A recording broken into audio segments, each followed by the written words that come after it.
All right, what's up, folks? Hello and welcome to our first ever airing of Tackling the Truth. I'm your host, VJ, and we've got the guys, Anish, Haram, and Sam, ready to give you your weekly digest of the hottest discussions and debates from around the NFL. We come to you now from beautiful isolation at our own homes to give you our breakdown of this past NFL week. We've got a great show planned for you today, and we've just passed the halfway mark to the season. So, how about let's shut up and get started, right, with some recaps from Week 9. Who wants to kick it off? Let's start with Thursday Night Football. Haram, off to you. Yes, Thursday Night Football, the game that never should have happened. Theoretically, the NFL is a hypocritical organization that decided that when one player of the Titans got COVID, they made them not play for almost 10 to 13 days. But then, three players, I think, amongst the Packers and the Niners who got COVID, they were like, nope, this game's still happening 2 days later. Um, this kind of screwed over the Niners, but honestly, they were kind of screwed from the get-go. I think they had three starters from their NFC Championship game last year, and it showed. Um, Justin School, the Niners left tackle, was a hologram. He got destroyed every single snap. Nick Mullins looked afraid in the pocket, which rightfully so. And meanwhile, the Packers decided to completely destroy the Niners defense in good fashion as Devontae Adams has gained like elite midseason form. I think Devonte Adams right now, you could say with recency bias, is probably like the best receiver in the NFL. But obviously, it is a bit of recency bias. But his route running, his quickness is honestly unparalleled, and he has one of the greatest quarterbacks in the league right now to throw to him. Other than that, not too much about this game. The outcome wasn't really surprising. I was hoping the Niners would stay a little bit more competitive, but they got their asses beat, and yeah, rightfully so. The Packers got a good get right game for them after getting destroyed by Minnesota the week before, especially on the ground. So we'll see what they can continue to do the rest of the season. That's it. All right, moving on. We got Panthers Chiefs in what turned out to be a phenomenal game, looking for that enormously long field goal to potentially win the game. Sam, what you got? Panthers Chiefs. As we all expected from this game, it was a high-scoring affair, as we all thought, and we were all looking forward to Christian McCaffrey's return, which he did not disappoint whatsoever. So early on Carolina did exactly what they needed to do, spending 9 minutes on their first drive, capping off it with a fourth down touchdown to Christian McCaffrey, and on their next drive, I'm pulling a fake punt on fourth down to lead another touchdown drive to Curtis Samuel, leading Patrick Mahomes and the Chiefs just to two field goals. Those in their first two drives. Carolina did exactly what they needed to do against the Chiefs early on and kept it at 17-13 at halftime. But as we all know, Patrick Mahomes and the Chiefs never make any leads safe for anyone. And you see two missed field goals traded by each team, and then Kansas City leads three scoring drives with three receiving scores, or is one to Clyde Edwards-Helaire and two to Tyreek, respectively, eating up just under 3 minutes a clock apiece. So we know like Patrick Mahomes can do anything with literally just with any amount of time in any given situation. And surprisingly, like at least to my surprise, Carolina did keep it a close game. They kept it within 9 points at worst throughout the entire second half. But by the end of the game, and with a try to win it with a 67-yard field goal by Joey Sly, it was just a little too much. And Kansas City came up with the win with Patrick getting 378 passing yards and four scores, and Christian McCaffrey at 150 scrimmage yards and two touchdowns, one rushing and one receiving. Yeah, especially the point you mentioned about it, teams that specifically dominate in time of possession football. That the Chiefs are truly a matchup nightmare for them. I'll keep the ball rolling with Texans Jags. This was I'm sure beginning of the season a lot of people circled this game in their calendars naturally. But the Jags went ahead and they found themselves another Gardner Minshew apparently. This guy comes in much similar to Minshew did last season, and for the Jags, they got some talented rookies there on offense.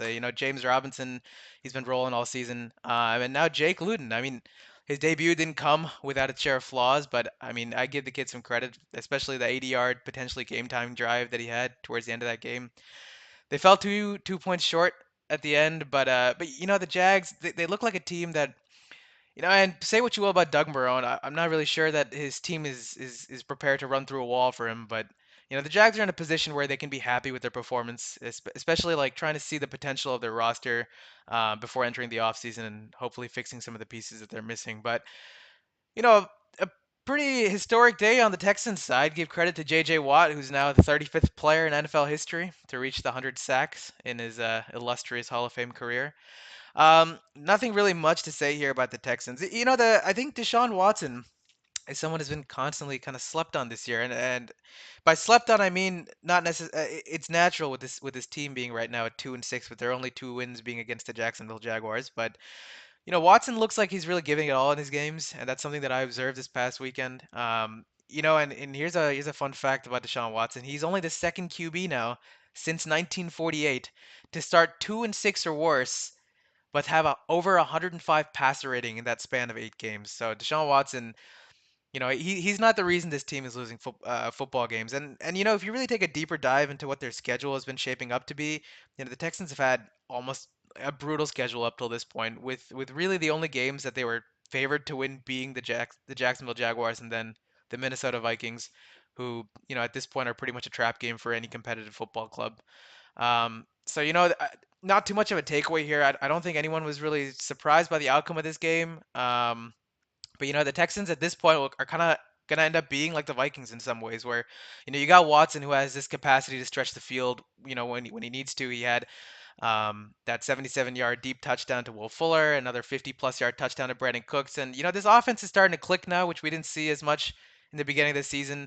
I think they've dug themselves a little bit too big of a hole to potentially be competitive, but I really wouldn't bat an eye if this team somehow finishes the season with around an 8-8 record. So, also for fantasy owners, just keep an eye out on David Johnson. He's currently in concussion protocol, but if your fantasy team is currently relying on the performance of David Johnson, I wouldn't imagine you really would be checking anyways. So let's keep it going. Seahawks, and no, sorry, the next game is Giants and the Washington Football Team. Anish, what you got? Yeah, so the Giants win a close one, 23-20 against the Washington football team, but I think the score does a disservice to what that game actually was. Giants got out early, 20-3 on the Washington football team behind Wayne Gallner and Alfred Morris. Daniel Jones had a couple great passes to keep drives going, and Kyle Allen goes down in the first half with a dislocated ankle and a small fracture there as well. Turnovers really killed, the Washington football team in this game. 3 interceptions, and all by Alex Smith, who came in for Kyle Allen, as well as 2 fumbles lost. If I'm the Giants, though, this is kind of concerning for me that I forced 5 turnovers on defense, but only came away with a 3-point win. I think it would have been really good for them to try and run up the score in this game in a get-right sort of game where they're not only like a game and a half out of that division lead. As far as some stats, like I said, Wayne Gallman kind of paced them on the ground with 14 carries, 68 yards, and a touchdown. Alfred Morris, 9 carries, 67 yards. We had a rare Evan Ingram sighting this season, as he had 5 receptions on 48 yards and a touchdown. But the bigger thing there is that he had 10 targets, so I think he still needs to work on catching the balls that come to him. As far as fantasy is concerned, Terry McLaurin is really playing himself into wide receiver 1 territory right now, especially with the bad quarterback situation over there in Washington. So it'll be really interesting to see how his fantasy stock continues to rise over the rest of this season, as well as going into next season. The Giants running back situation is quickly becoming frustrating, I imagine, for any fantasy owners who either had Wayne Coleman, Alfred Morris, and then there's Devontae Freeman, who didn't suit up this week due to an ankle injury. And I think for me, my biggest overreaction to this game is I think the Giants are going to come back and win this division at 7-9. I looked at their schedule. They have a couple tough games. I think the Cardinals and then the Ravens and Seahawks. But I think if they can get one upset in there, they're really sitting pretty at 7-9, I think, to come back and win that division. The Eagles have a tough run of the road to end the season, and the Giants have hung in there with a lot of teams. They almost beat the Bears in the last play. They almost beat the Bucs. They've been hanging around, and I really think they're going to come back and win that division at 7-9. That's my big overreaction to the game. Wow, well, all I can say is it's probably a good thing that the NFC East isn't one of our discussion topics of the day. Otherwise, I'm sure that would have delved down into quite the discussion. But let's keep it going. We got the Lions and the Vikings, both sitting at a pretty 3-5 now. Haram, what you got? Yeah, I actually have a lot of hope now for the Vikings to somehow crawl back into the wild card race, and it begins and ends with one player. That player is Dalvin Cook. Anybody who's had him in fantasy over the last 2 weeks has definitely won their matchups, unless they were against players like Devontae Adams, Christian McCaffrey, etc. Uh, Cook went for 9.4 yards per carry, which is ridiculous yesterday, and I mean, based off of that, Vikings were able to run some limited play action with some success. Cousins isn't really being asked to do that much because Dalvin Cook is literally he's just insane. Like normally the argument tends to be to not pay running backs too much in the NFL, and I totally get that. But Dalvin Cook is just special. Yesterday, I remember there was a play where Dalvin Cook was given a quick toss out to the left, and two defenders read the play, and Dalvin Cook just straight up made them miss and turned it into like a 20-yard gain. So like at that point, even if you've read the play, Dalvin Cook is still gonna rack up yards on you, and at that point, Vikings just have to ride him until at least he gets injured, make him your workhorse and get back into the wild card race. Yeah, as Vijay said, Vikings are a trap game for any team. I could totally see them playing spoiler for so many teams, especially being in the NFC North, which means they're going to play, I believe, the Bears again if they haven't already. And yeah, We play the Vikings uh, this Sunday, actually. So there you yeah, go. exactly. So Actually, Monday. good old Monday Night Football. That'll be exciting to watch because I think the Vikings are going to. I want to see Dalvin Cook against that Bears defense. Um, for Detroit, I mean, like they won like 2 games in a row after starting, I think like 1-5 or 1-4 or something. Now they're like sitting at the same record as the Vikings. I think DeAndre Swift is the answer for them at running back going forward because he's just really explosive, and I think Carry-On is mixed in there for like pass catching and protection is good. AP's probably going to be done after this season or two in Detroit. I don't really see him being a long-term answer because I mean, obviously he's old, but I do have hope. TJ Hawkinson, in my opinion, is a pretty underrated tight end. As long as Matthew Stafford can get the ball to him, and yeah, Eric Kendricks continues to show why I think he's a linebacker that doesn't really get enough attention in this league. Just I don't maybe because he's surrounded by or he was surrounded by people like Everson Griffin, like Harrison Smith, et cetera, on the Vikings defense. But yeah, he's super underrated if people are not giving him enough attention. And also, one last takeaway is that Matthew Stafford somehow seems to get injured a lot for somebody who may not get labeled as an injury-prone quarterback. And I think he gets injured for like 1, 2, maybe 3 game stretches, but it's just starting to happen like so often to the point that like you have to wonder, is it something that the Lions should be concerned about moving forward? But yeah, that's pretty much my takeaway. Also, if Dalvin Cook gets injured, I think Alexander Madison is also a solid running back. So yeah, the Vikings could crawl back into the playoff race. Yeah, that's very much a dual threat there in Minnesota. Almost looking reminiscent of that Adrian Peterson run with the Vikings back in Nah, the day. if Dalvin gets hurt, they're done. I don't I don't want Oh, to I hear mean, no, about no, for sure. Alex I'm just getting saying this added this in Minnesota Vikings team looks like, the way AP like the Vikings rode AP to the playoffs, for and sure. I think Dalvin Yeah, Cook like could be we've all that guy. forgotten about Adam Thielen and Justin Jefferson this entire game. They won easily without either of them making too big of an impact. So Yeah. Yep. All right, let's now move on to what a lot of people thought might have been another trap game for the Ravens here with the Ravens and the Colts. But yeah, Sam, what was your take on that?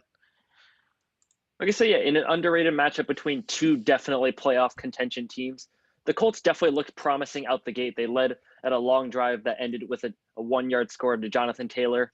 And also, I don't think a lot of people have noticed this, but Baltimore in that entire first half did not score or a single offensive score, no touchdowns, no field goals, nothing. So just like bearing that in mind, then and and 2 drives later, the Colts get the ball back. Like Jonathan Taylor on about a 9 yard carry. It's a costly fumble that's returned by Chuck Hartford for a Baltimore score. And somehow, despite that, like Indy looks like the better team, up 10-7 at the half with a field goal or just to close out. Okay, then starting off the third half, if Indy even forces another turnover from Baltimore, like you cannot ask for a better start against a team like Baltimore or with a potent offense and Lamar Jackson. But then, and what does Indy do that I think is like really the biggest game changer of this game? On the following play, right after Baltimore's fumble, Phil throws a pass that has no business being even thrown in the first place. That gets nearly bobbled, but then after review, an interception that then and Baltimore converts into a Gus Edwards touchdown, and through the rest of the game, Indy is shut out for the entire second half, with Baltimore scoring 17 unanswered for a final score of 24-10. And like I said before, like Baltimore scored 0 points on offense throughout the first half, and even turned it over on their very first drive in the third quarter. Or showing like Indy had like all the momentum up to that point, but then with that costly Phil Rivers interception, and they gave it all away, and Baltimore was able to come back and take the lead and win the game. Yeah, so what do you curious what your takeaway here is? Do you think that's more indicative of the Ravens' offensive struggles? I mean, they've been far from perfect on offense this season, or do you give the Colts defense their due credit here in this matchup? Like obviously, we give the Colts defense their due credit, since we know that they've been a good defense. They've been in stopping many teams at the line and in the secondary. I believe they're like the number 5 rush defense in the league, and clearly they showed it, limiting Lamar that entire game. But obviously, you can't and rely on defense for that entire game, especially when your offense is generating no points for your team, even becoming a liability with that costly fumble that ended up turning into points for Baltimore in the end. So All right, well, I'll keep things rolling now with Seahawks Bills.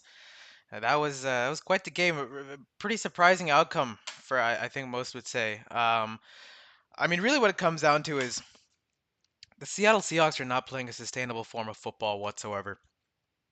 Despite the season that Russell Wilson is having, if you're putting your quarterback in a position to have to put up 40 or plus points every single game just to generate a win, that's not going to be a sustainable form of football whatsoever. Um, Seattle now this past week has allowed the most points in a single game during the Pete Carroll era. Now you're talking about a defense that was not even too long ago the Legion of Boom, and now Josh Allen has just ripped apart that defense, and then you had other players like Dak Prescott, Matt Ryan, who had passed for more than 400 yards against the Seahawks this season, along with 6 of their other 8 QBs that they faced this year throwing for over 300 on them. So, I mean, this Seattle defense has become a nightmare, and it's become a burden for Russell Wilson. Now I don't think, despite the 4 turnovers from Russell Wilson this week, that it really takes away much from his MVP campaign. But I mean, Russell Wilson, the Seahawks, they have to realize that if they want to win these games, I don't think it's something that's an easy fix for them. Watching film and adapting to the defense, as much of a defensive guru that Pete Carroll is, this is a team now that has to somehow find a way to just Russell Wilson, give Russell Wilson all the opportunities he can get. Feed the ball to your playmakers, DK Metcalf, Tyler Lockett. They just got to keep putting up points, otherwise they're going to struggle down the stretch. Now, I still think that they're probably favorites to win that division, but now you have teams like the Cardinals who already beat them, who are also playing phenomenal football. We'll get to that game in a bit, but yeah, I don't think it's really time to panic here for the Seahawks, but it's something that they're going to have to be extremely careful about moving forward into this season, especially against pass heavy teams like the Buffalo Bills. Um, but yeah, back on the Bills side of the field, Brian Dabble, he needs a lot of credit on play calling right now, and the combination of the play calling along with Josh Allen's execution, his ability to throw and spread the ball. I mean, this guy's like grown into like a far more mature passer this season. I mean, he's been a huge difference maker for that Buffalo Bills. Him and it's Stephon Diggs and John Brown. They combined for I think almost 200 passing yards. But other than that, Josh Allen was spreading the ball. They were picking apart holes in the Seattle defense. I mean, even though it was a Seattle defense, I still think it's commendable what the Bills were able to accomplish on the field that day. And what the most surprising thing about this is, Seattle, as much as they struggled earlier in the season with in the secondary and giving up a lot of yards and passes, Jamal Adams had just returned in this game against the Bills, and they were still absolutely smoked defensively. So this is something the Seahawks have to pay close attention to. They need to probably try to change who they are as an identity to try perhaps become more of a time of possession kind of team, because I can't really think of any other way that they're gonna stay competitive against like if they end up having to play the Chiefs down the road, if they make the Super Bowl or something like that. That's just not going to be any kind of play that's going to be sustainable. But huge win for the Buffalo Bills. They've been losing a little bit of steam around the league, especially with the back-to-back losses with Tennessee and Kansas City. But that was a huge statement win for the Buffalo Bills, and now they got Arizona next week, so we'll have to see what's going with that. Um, Moving on, we got Broncos Falcons. Haram, take it away. Yes, sir. So yeah, with the Broncos and Falcons, the Falcons actually held on to the lead this time, which was quite surprising considering everything they've done in the last decade and especially this season. One big takeaway I got from the Falcons was that the Falcons are honestly like just a wide receiver factory. Like right now, if you think about it, or if you think about the Falcons historically leading up to now, right? Like it started with like Roddy White, obviously. You had Julio, right? Who's just Julio's like one of the greatest receivers of the last 10 years. Um, the year they went to the Super Bowl, I think they had the best wide receiver 3 and 4 at the time, or at least the best wide receiver 3 with like Taylor Gabriel playing the way he was behind Julio and Sanu. And then now they have Calvin Ridley, who's arguably probably the best wide receiver 2 in the league. I think he's better than Jarvis Landry, better than I don't know anybody else that I can think of. And you had Olamide Zacchaeus go off for 103 receiving yards and a touchdown. And on top of that, you have Russell Gage, who's also a solid receiver. Like, I can't really think of a better 1, 2, 3, 4 punch at wide receiver in the league than the Falcons do. And I mean, that's just a shout out to the people that they pick up because having diverse or having like a solid group of receivers like that, especially in obviously in a pass heavy offense, is good for you because even if one player goes down like Ridley was against the Broncos, you can still put up production. Um, one more takeaway I had is that Todd Gurley has 100% lost his juice. I mean, surprise, surprise, this has been evident for the whole season, but he's averaged 2.8 yards per carry yesterday. Like, he really just can't like do the things that he was able to do on the 2017, 2018 Rams anymore. Um, one thing about the Broncos is that Drew Lock just has to play more consistently. I honestly think that he's not a bad quarterback, but the problem is that you just can't make boneheaded throws like throwing an interception off your back foot in the fourth quarter while you're trying to claw your way back into the game, right? He's actually a decent runner, which is interesting. He led the Broncos in rushing yards, and like he's a lot quicker than I think defenders were anticipating because he would just escape and rush out. That's just something Denver's O line also needs to be on watch because they've been really struggling this season. And one optimistic thing about the Broncos moving forward, I think, is that next year, Cortland Sutton, Jerry Jeudy, Tim Patrick, and KJ Hamler, I think, is a really, really solid wide receiver core that they can go with moving forward. Jeudy obviously had a great game, 125 receiving yards and a touchdown. But just like moving forward, knowing what Sutton can do, and then knowing how Patrick and Hamler have started to emerge as well, I'm pretty optimistic about what the Broncos can do if they can get their O-line issues fixed on the offensive side. But yeah, that was it for me. All right, and Atlanta now quietly on a roll, winning 3 of their last 4 games. But yeah, let's move on. I gotta interject with something before we move on, though. Aaron, I don't think the Falcons have the best 1, 2, 3, 4 wide receiver punch in their own I think you're division. forgetting about the Bucs. I was about to say it. Oh, I was about to say I it. mean, Godwin, I mean, Eaves, here's the thing, right? Brown. Here's the You thing. know, Okay. I can give you that the Bucks have have the best 1, 2, 3, 4. But if you think about it, like, I mean, it might just be recency bias, man. After you lose 38-3 to the Saints, you can't actually do anything against a very mediocre defense.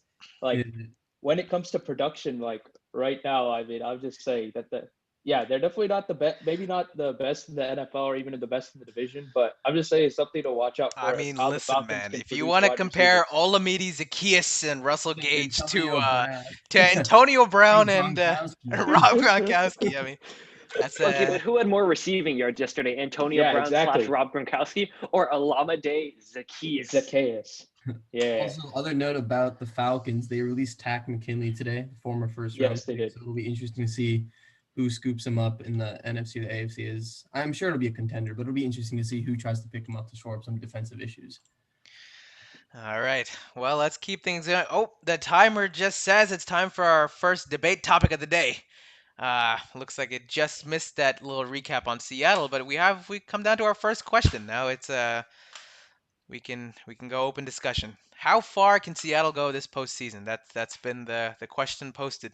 So yeah, I don't know who wants to get started. I mean I can just keep going from the recap I had just a minute ago. But I mean, yeah, when you're talking about the Seahawks defense, I don't know. I mean, how far can they go? That's really up to one guy, right? It's up to Russell. I mean, if Russell Wilson plays mistake-free football, if he plays mistake-free football, and if he can actually go toe-to-toe with any kind of scoring every single game when it matters in the playoffs, sure, they can go all the way. So I mean, I think in the NFC, the Seahawks are among the top 4 teams, and there's 7 teams that are going to make the playoffs, and five of them have offenses that can truly pace Seattle. Arizona, Green Bay, New Orleans, and Tampa can all pace Seattle offensively. And so now the question comes down to is like whose defense can get the stop at the end of the game, or whose defense can get the stops early in the game to give their team a lead. And I think Seattle has the worst defense out of the 4. I think they should go out and sign Tack McKinley actually now that he's a free agent. But I don't see him getting past the second round. I think VJ, though, you said one thing when you were recapping the game that could change their fortune in that sense, which is I know it's tempting to throw the ball downfield when you have DK Metcalf and Tyler Lockett sprinting down the field. But when Chris Carson and Carlos Hyde come back, they got to play that old school run the ball down your throat kind of I football. mean, that's exactly what I was saying. I think the Seahawks are probably the team that could benefit the most from playing time of Yeah. possession football because I mean, Russ, I guess, can't help himself at scoring at what a high pace that he is, but at the same time, I mean, they gotta not allow offenses to have all the time in the world to come down and score on them, which they're gonna do inevitably, right? So And like, it reminds me a lot of the Cowboys from I want to say I think it was Dak's rookie year, where Dak and Zeke just held the ball for so much time on offense that even though the defense was not very good or not playing well, they weren't giving up a lot of points per game because one, they knew teams had to throw, and because they knew what was happening and they were not on the field as much, they were always well rested and they were able to fly around a bit more and let the Cowboys, win 13 games in Dak's rookie year. I think the Seahawks got to shift to that kind of play style because they're not the Chiefs. The Chiefs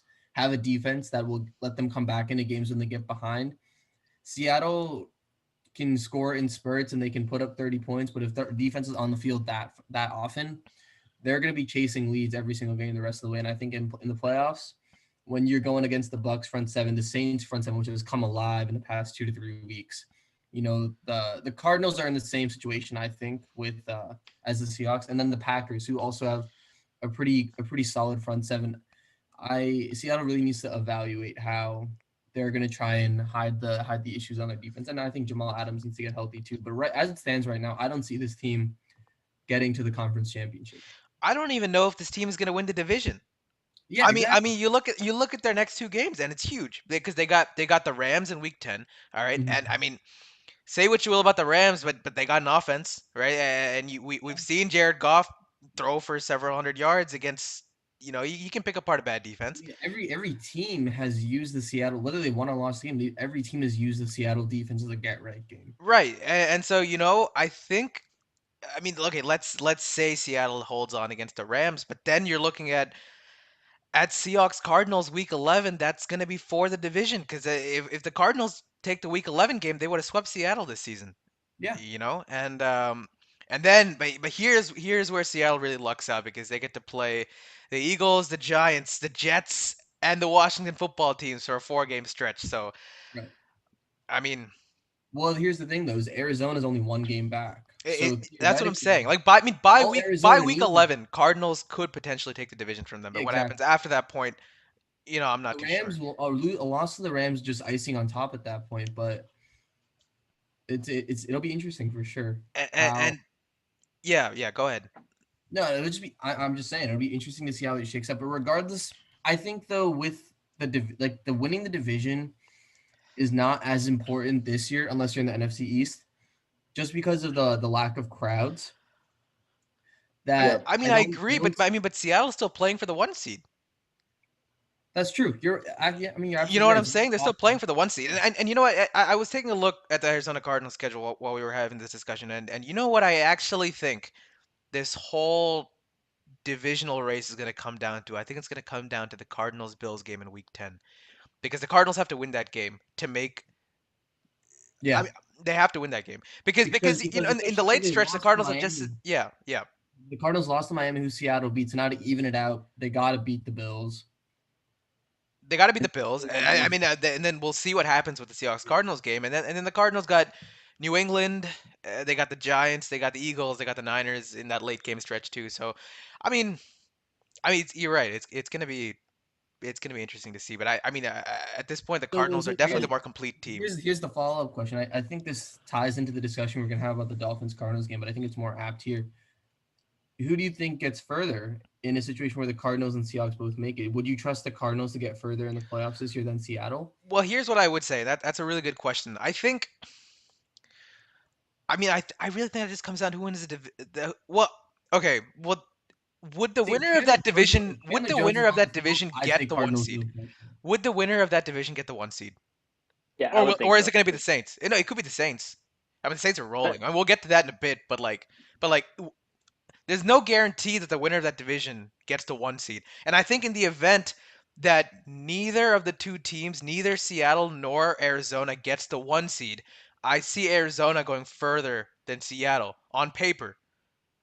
I think the only chance that Seattle has to make it further than Arizona in the playoffs is if Seattle locks the one seed. On paper, that is, on paper, because I think Arizona's a more Yeah. complete team. Like Russ can ball out, and obviously anything can happen in the playoffs. Yeah.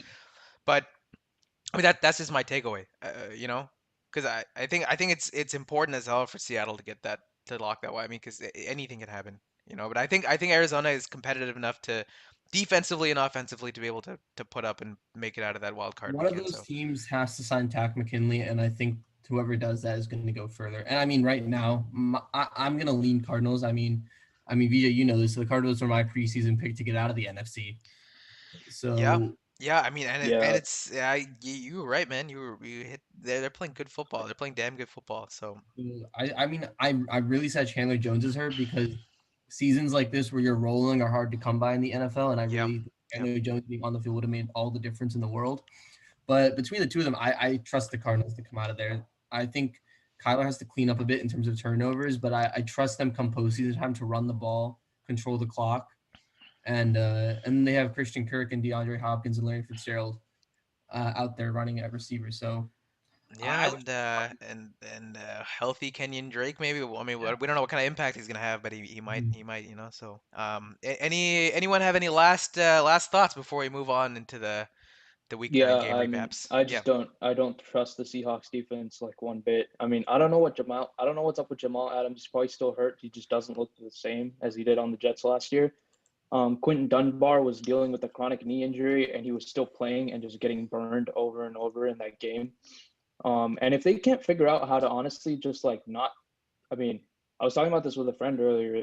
Seattle's scheme right now is pretty simple. I mean, they run their cover three zone, like whatever, right? They've been running it for ages. And the thing is that if Ken Norton Jr., Pete Carroll, whoever is the, quote unquote leader of that like defense and like the defensive mind behind it, if they don't like fix that, they're literally not going to get anywhere because any team can just run time of possession, pick apart their defense, and then, force Russell Wilson to just like continue to play mistake-free football, as Vijay said. I just do not think that that's possible. The old saying is that defense wins championships, and the Seahawks simply just don't have a defense. Like any great team that they play is just going to be able to keep putting up points unless they actually make a fix. And yeah, I don't know. It doesn't seem like a fix is coming anytime soon, especially with like the way that, you know, a lot of people are calling on Ken Norton to be fired. I don't really know if that's the right move mid-season, but Carroll doesn't really seem to care that much. Um, Russ wants to cook, he can cook, but like if he, commits turnovers, then your game plan just goes down the drain because your defense isn't capable of stopping anyone. So yeah, I don't really think the Seahawks are going to make it that far because Cardinals have, their defense is like up and down, but they have shown that they can lock in when they need to. I think Vance Joseph can creatively blitz like he did against Seattle when they played and stuff like that. So yeah, I just want to add that I have full confidence in the Cardinals over the Seahawks if the defense continues to play the way they did.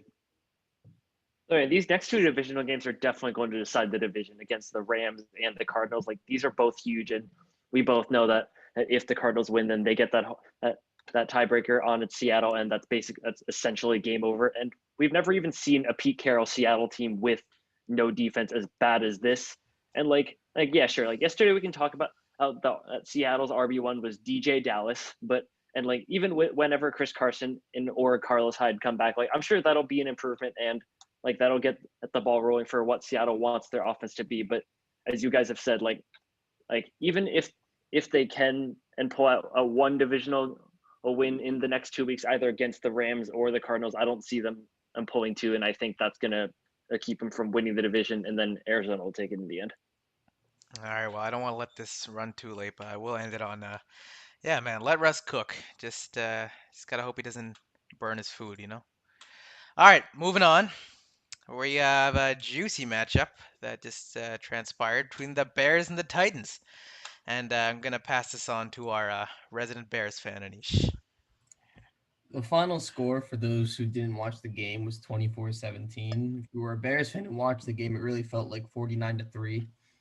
The game was not at all as close as the final score indicated. The Bears just racked up a bunch of garbage time yards and points in the fourth quarter to make this seem respectable, but it really was an utter embarrassment to anything anyone would call offense. So a quick rundown of the game. The defense held the Bears in the game for a while. Besides an early deep score, they gave up to AJ Brown, who was an absolute monster on the field. Then in the third quarter of the game, David Montgomery fumbled a rush attempt, which Desmond King recovered first and ended the game, put the Titans up 17-0. And then after another turnover and some more garbage time points, the Titans came out of that game 24-17. Some important caveats for that, though. The Bears' offensive line only had one starter. It was Jermaine Ifedi at right guard. So understandably, there were going to be some issues. But the offense, once again, just looked completely anemic. And 3 weeks ago, Matt Nagy got up after our win against the Panthers and said, and trying to answer all the questions from the critics about the offense, he said, this is a 5-1 football team. The next week it was 5-2. Week after that, it's 5-3. And now it's 5-4. And I thought going into this past 3-game stretch with the Rams, Saints, and the Bears will probably go 1-2, and they've gone 0-3. But this offense has looked so bad that I think the Bears have officially put themselves among the bottom 5 teams in the NFC. I do not think there are more than 5 teams worse than the Bears right now in the NFC playing football, despite what the record might I mean, suggest. you got 4 of them in the NFC East, but and you got 4 of them in the NFC East, exactly. And honestly, I wouldn't even put the Giants out of question in terms of beating the Bears on a week yeah, basis. yeah. Hey, but But you guys even eat the Giants once, so like I wouldn't say that. I mean, yeah, but just the offenses just look so anemic. You're seeing it's just the lack of big plays, the lack of any kind of identity. Matt Nagy is still trying to fit this team into the vision he wants, and it's really not working. All the reports I'm seeing suggest that he doesn't want to give up play calling. I don't know where this team goes from here. I don't think this team will make the playoffs. I think they're going to lose to the Vikings on Monday night. They're going to come off the bye and get blown up by Green Bay. They're going to be 5-6 pretty soon with, with 5 games to go in the season. And I think they can make a late postseason push. And I think that early buffer in the season is going to let them look like an 8 or 9 seed down the stretch. But really, this team is not very good. Some changes need to be brought. And yeah, it was just an all-around bad game against a very good team. And the defense did their job. They held Derrick Henry to 68 yards rushing. And this kind of transitions back into the other storylines I want to get to about the Titans. Everyone was wondering what the Titans would look like when Derrick Henry was limited, if Tannehill only could rely on the play action. And what this game showed, I think, was even when Derrick Henry's hurt, Tannehill can get the ball to his playmakers, aka AJ Brown, who is turning into a bona fide wide receiver star. And the last thing I want to end on is just some fantasy stuff. Montgomery is in concussion protocol right now. If he misses some time, Ryan Nall will be the Bears' starting running back. I would not consider him anything more than a desperate flex option. Allen Robinson had 7 catches for 81 yards and is somehow still putting up solid numbers despite a horrible QB situation. And A.J. Brown, since missing the first 4 or 5 games of the season, has recorded at least 1 touchdown in every single one of the 5 games he's been back for. But yeah, I mean, other than that, the big takeaways, it was a good win for the Titans. I don't really think it says much about them besides that they can still win without Derrick Henry leading them. And the Bears are just getting worse and worse week after week. Yeah, I mean, I think this game was a great example of how misleading a box score is because if I just told you between these two teams, one quarterback went 10 of 21 passing for 150 yards and two touchdowns, and the other one went 36 of 52 for 335 yards and two touchdowns. I don't know. I'd be pretty surprised to find out that that one, the 36, You know what's was funny? Nick Foles, you Watch know? what's funny is watching that game, watching the Titans play, especially. You watch the game and that looks like Bears football. You know, like when the Bears are good, that's the brand of football you would envision watching the Bears play. They're not a pretty team. They've never been a team that's pretty, with the play calling and everything, but they're a ground and pound team. They work hard in the trenches and they come away with wins. And I mean, they lost that identity completely. I mean, you they got, don't have one. yeah, And you got David every, Montgomery now leading the backfield. Not even I mean, anymore. I and the mean, coaching staff is trying to perpetuate this narrative that it was all because of the offensive line injuries. This has been a recurring theme for 2 years, and so that's where I'll leave it. And something needs to change. I'll be watching very closely to see how the coaching staff adjusts over the rest of the season. all And yeah, right. the Viking game Monday night will only tell. So we'll see where that goes. Yeah, we'll see. All right, so moving on. Another game in this week 9 recap. We got what was one of the most exciting games of the week. And another. I mean, the Chargers, man, they find the most heartbreaking ways to lose games. But Sam, off. This one's yours. Raiders Chargers. What you got? Okay, there's a lot to unwrap in this game and a lot of scoring, so I'll try to keep it quick and simple. But first off, I'll give you guys a little trivia question that I want you to answer. Who do you think the two leading scorers of this, the two leading rushers of this game were on both sides, the Raiders and the Chargers? Ooh, well, I know it wasn't Josh Jacobs for the Raiders because I know It was it Same, was not. You're I correct same. about want to that. say it was Booker. Was Booker the leading rusher for the It was Raiders? Booker. It was Booker. Yep, Okay. Devontae Booker was the leading rusher for And, the Yep. Raiders, and and for who was the the one for the for the Chargers? Chargers, I know they recently just signed Kayleen Balaj, who I Yep, believe that's correct. paced the That team in that was rushing that yards. So was the number one rusher yesterday there after we go. There we go. I after swear I was Justin not looking Jackson at the went box down. score. I swear I wasn't looking at the box score because mainly because I need to pick up Kayleen Balaj in fantasy. But anyway, keep going. Okay, but yeah, Justin Jackson went down early with injury, and Joshua Kelly was pretty insignificant in that game. But yeah, to start off, Derek Carr didn't have to do that much during the first half. He was able to lead a pretty two short drive that ended in a long rushing score from Devontae Booker and another from Josh Jacobs. In the first half, I believe Derek Carr had about like 30 passing yards and still had like two touchdowns for his team. And the Chargers, there's Justin Herbert. We all know he can keep rolling. Like he's been playing lights out, like still in the Rookie of the Year conversation, and carrying with Keenan Allen, Hunter Henry, and just as rushing it himself. So just about out halftime, 12 seconds to go. It's about 14-14 in tie game. And LA scores and they kick it off back to the Raiders. With I think it was about 12 seconds left. Derek Carr gets sacked on a play that probably should have never transpired and fumbles the ball, which allows the Chargers to kick a field goal, go up 17-14 at halftime.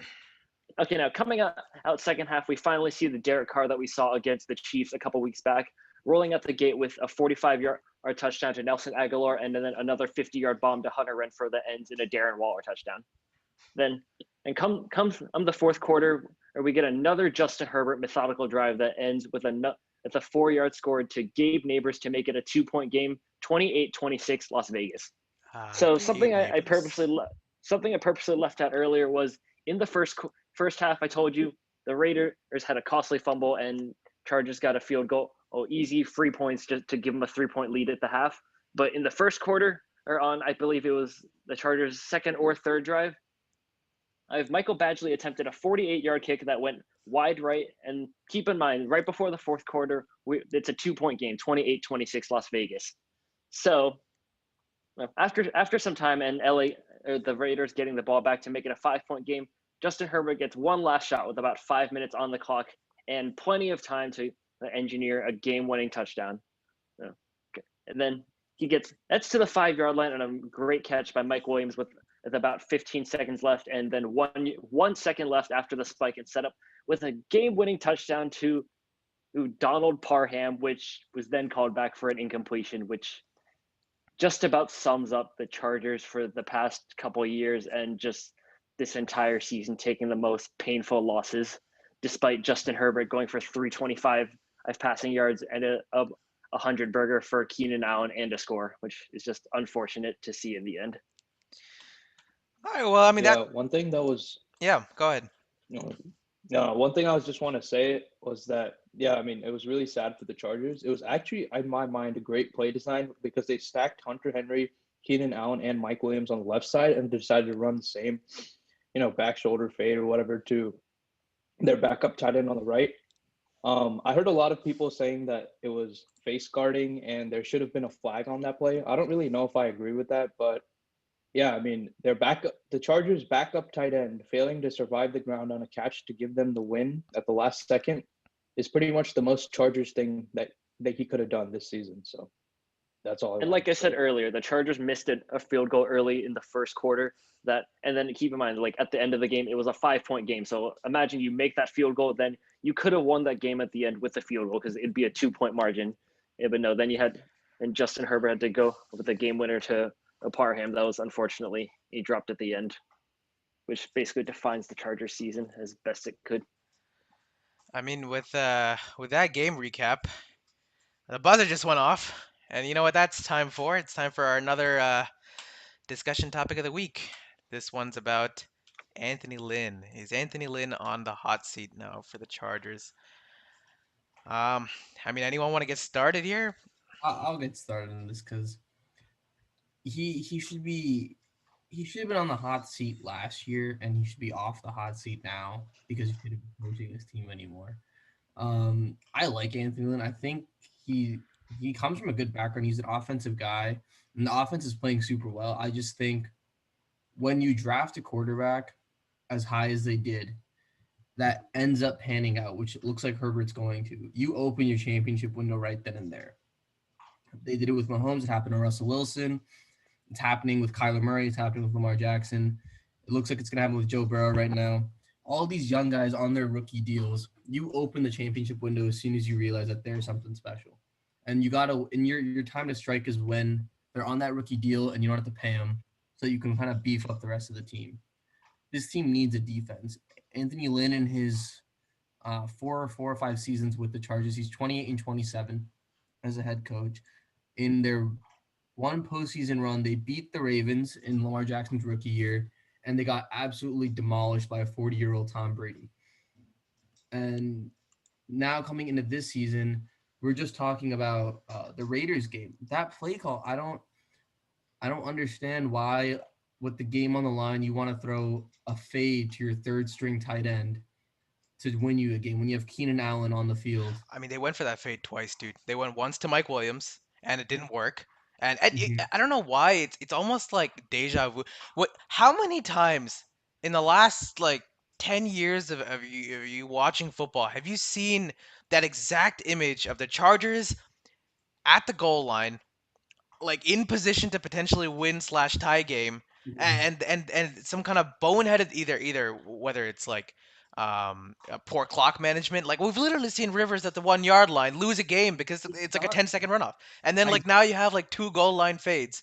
I don't even understand why teams run this anymore. Like I'm thinking, like I can go back so many times. Like the Niners lost the trip to the Super Bowl because Colin Kaepernick threw a fade to Michael Crabtree in the end zone. That should have been called PI, but that's besides the point. I mean, yeah, but regardless, it was like they threw a fade. I don't understand. Like, why would you put there's so many plays that you can drop that scheme people open. Why let the game be decided on a 50-50 ball? And when it already failed once, why try it again with a third string tight end? That's kind of what it comes down to for me. And it's just even this season, they've been giving up so many points every game. They lost this week on the last play. They lost to Denver on the last play of the game. They blew a 24-7 lead over the Bucs. This team is good enough and talented enough to be in the playoff race. And if it wasn't, if it was still Tyrod Taylor and they were 2-5 or 2-6 or whatever it is now, I wouldn't necessarily put him on the hot seat just yet. But the fact that Herbert has effectively opened their championship window in that division, where he's going to be playing Mahomes for the rest of his career, they need to go out and get a new head coach, someone big. And I think especially now that they're in Los Angeles, and with crowds coming back to the stadiums, hopefully in fall of 2021 to start that season, a big coaching hire with Herbert as the new face of the franchise would go a long way to set that team on the right track. I, Especially because they have so much talent on that team. I mean, they do, and I mean, and we're probably going to end up saying this a lot, but Justin Herbert, he really does look like the real deal here. And I really hope he doesn't have a career similar to Philip Rivers, Matt Stafford, you name it. But I mean, okay, this is a good thing to mention though here is I don't particularly know who really the blame should fall on, whether it should be Anthony Lynn or whether it should be the OC Shane Steichen. Because here's the thing, I'm pretty sure a great deal of the offensive play calling does come down to Shane Steichen, the OC, and the major thing to take away here is this is very similar to the position the Steelers were in after a playoff loss to the Jacksonville Jaguars. Um, After that loss to the Jags, where the Steelers arguably lost due to one poor play calling, but also two just a mix of bunch of time errors and and management issues. Uh, I mean, Todd Haley was the one who was fired, not Mike Tomlin. Even and like and the thing is like sometimes it's very hard to differentiate, especially when you're losing primarily because of an offense choking or things like that. Whether the blame should really fall on the head coach or whether it should fall on the OC kind of depends on who's calling the plays here. I think only the Chargers management would perhaps truly know the answer to that. I mean, I know Anthony Lynn. I mean, his job is to manage the flow of the game, which I mean, there wasn't really any glaring issues with that particularly I saw in the game, but but I mean, whether it's Shane Steichen, whether it's Anthony Lynn, something has to change in that Chargers, management. And I And mean, if I'm Anthony Lynn and I'm fighting for my job, and I just looked this up, Shane Steichen is calling plays, so I was wrong to assume that Anthony Lynn was the one calling the plays. And then Anthony Lynn, if he wants to prove that they don't need to go in another direction, take over play calling, manage this clock. And I looked it up. The defense is actually not that bad. The defense is middle of the pack. They're okay. They should be winning. With that defense, statistically, they should be winning a lot more games. And that, to me, that tells me that one, like you said, the job of the head coach to manage the flow of the game isn't being done well, and two, that maybe some staff shakeups are in order. But if I'm the front office and I'm looking at a situation where the whole staff where needs to be replaced, why would I trust the head guy to hire the right staff a second time?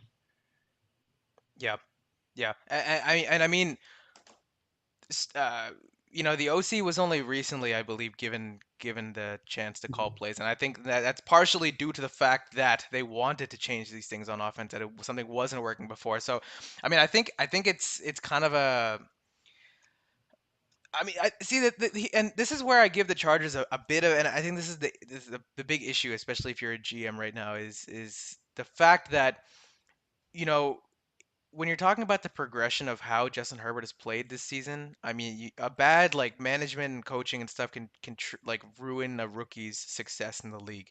And so you look at Herbert's success here, and I mean, part of it could be due to just like pure talent on Herbert's part, but I mean, the Chargers have done some things well, I would say, this season.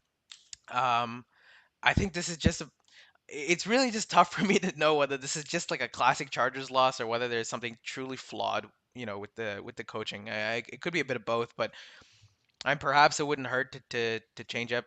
But I mean, I don't know. I guess to really answer the debate topic of the day is Anthony Lynn on the hot seat. I think I don't think it's very black and white. I think they got to really delve down and look into what's really happening with this team. And yeah, I don't know. That's gonna be an interesting thing to follow as the offseason rolls around. No, and I agree with you. Like Justin Herbert's trending in the right direction. He's developing as a good quarterback, especially as a rookie so early on. And like I think something else that we're all overlooking is like the Chargers offense is very different from what it was structured as last year. Like last year was still a very like running back oriented offense. The team still had Melvin Gordon after his sit out, and Austin Eckler or was came out of nowhere and was making spectacular plays for that team in bringing them wins and scores. And like now we know Justin Herbert has an arm. He can sling that ball, and like Keenan Allen and Hunter Henry are benefiting as a result. And sure, like there's been some injuries that I think have have held back the success of this team to an extent. Like Austin Eckler, you can argue was one, and then a name that I think some of us might have even forgotten about on defense, Derwin James, due to him being out for the past 2 years, is another. Or just as to see like what the Chargers' potential really is. So like I wouldn't say Anthony Lynn is on the hot seat quite yet, but like you're right, we do need to. It is a black and white question that we need to consider. Like, is there a problem with the Chargers, or is it Anthony Lynn? Like I mean, that's I think you give him definitely another worth year. something. I think you give him a year. I don't know if it's necessarily. I think Justin Herbert has honestly probably saved Anthony Lynn's job to some extent because I think especially when you're talking about a rookie quarterback, when your rookie quarterback is playing at the level that Herbert is, it's usually because something is going right there in coaching and management. I mean, whether Anthony Lynn is literally just being a player's coach, that's still a big thing, whether for player development or whatever else. So I say you give it a year, but if the Chargers end up having another season like they did this year, I think that's going to be a big question mark moving forward. But real quick before we move on with these game recaps, do we want to discuss the potential of? I mean, the Chargers kind of out of this playoff race, or I mean, you think there might be a spark heading forward? What do you guys think? When I thought that Titan caught the fade, I thought there was a spark.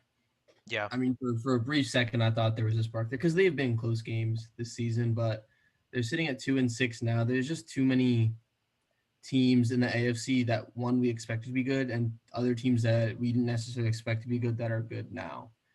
I don't think anyone really expected.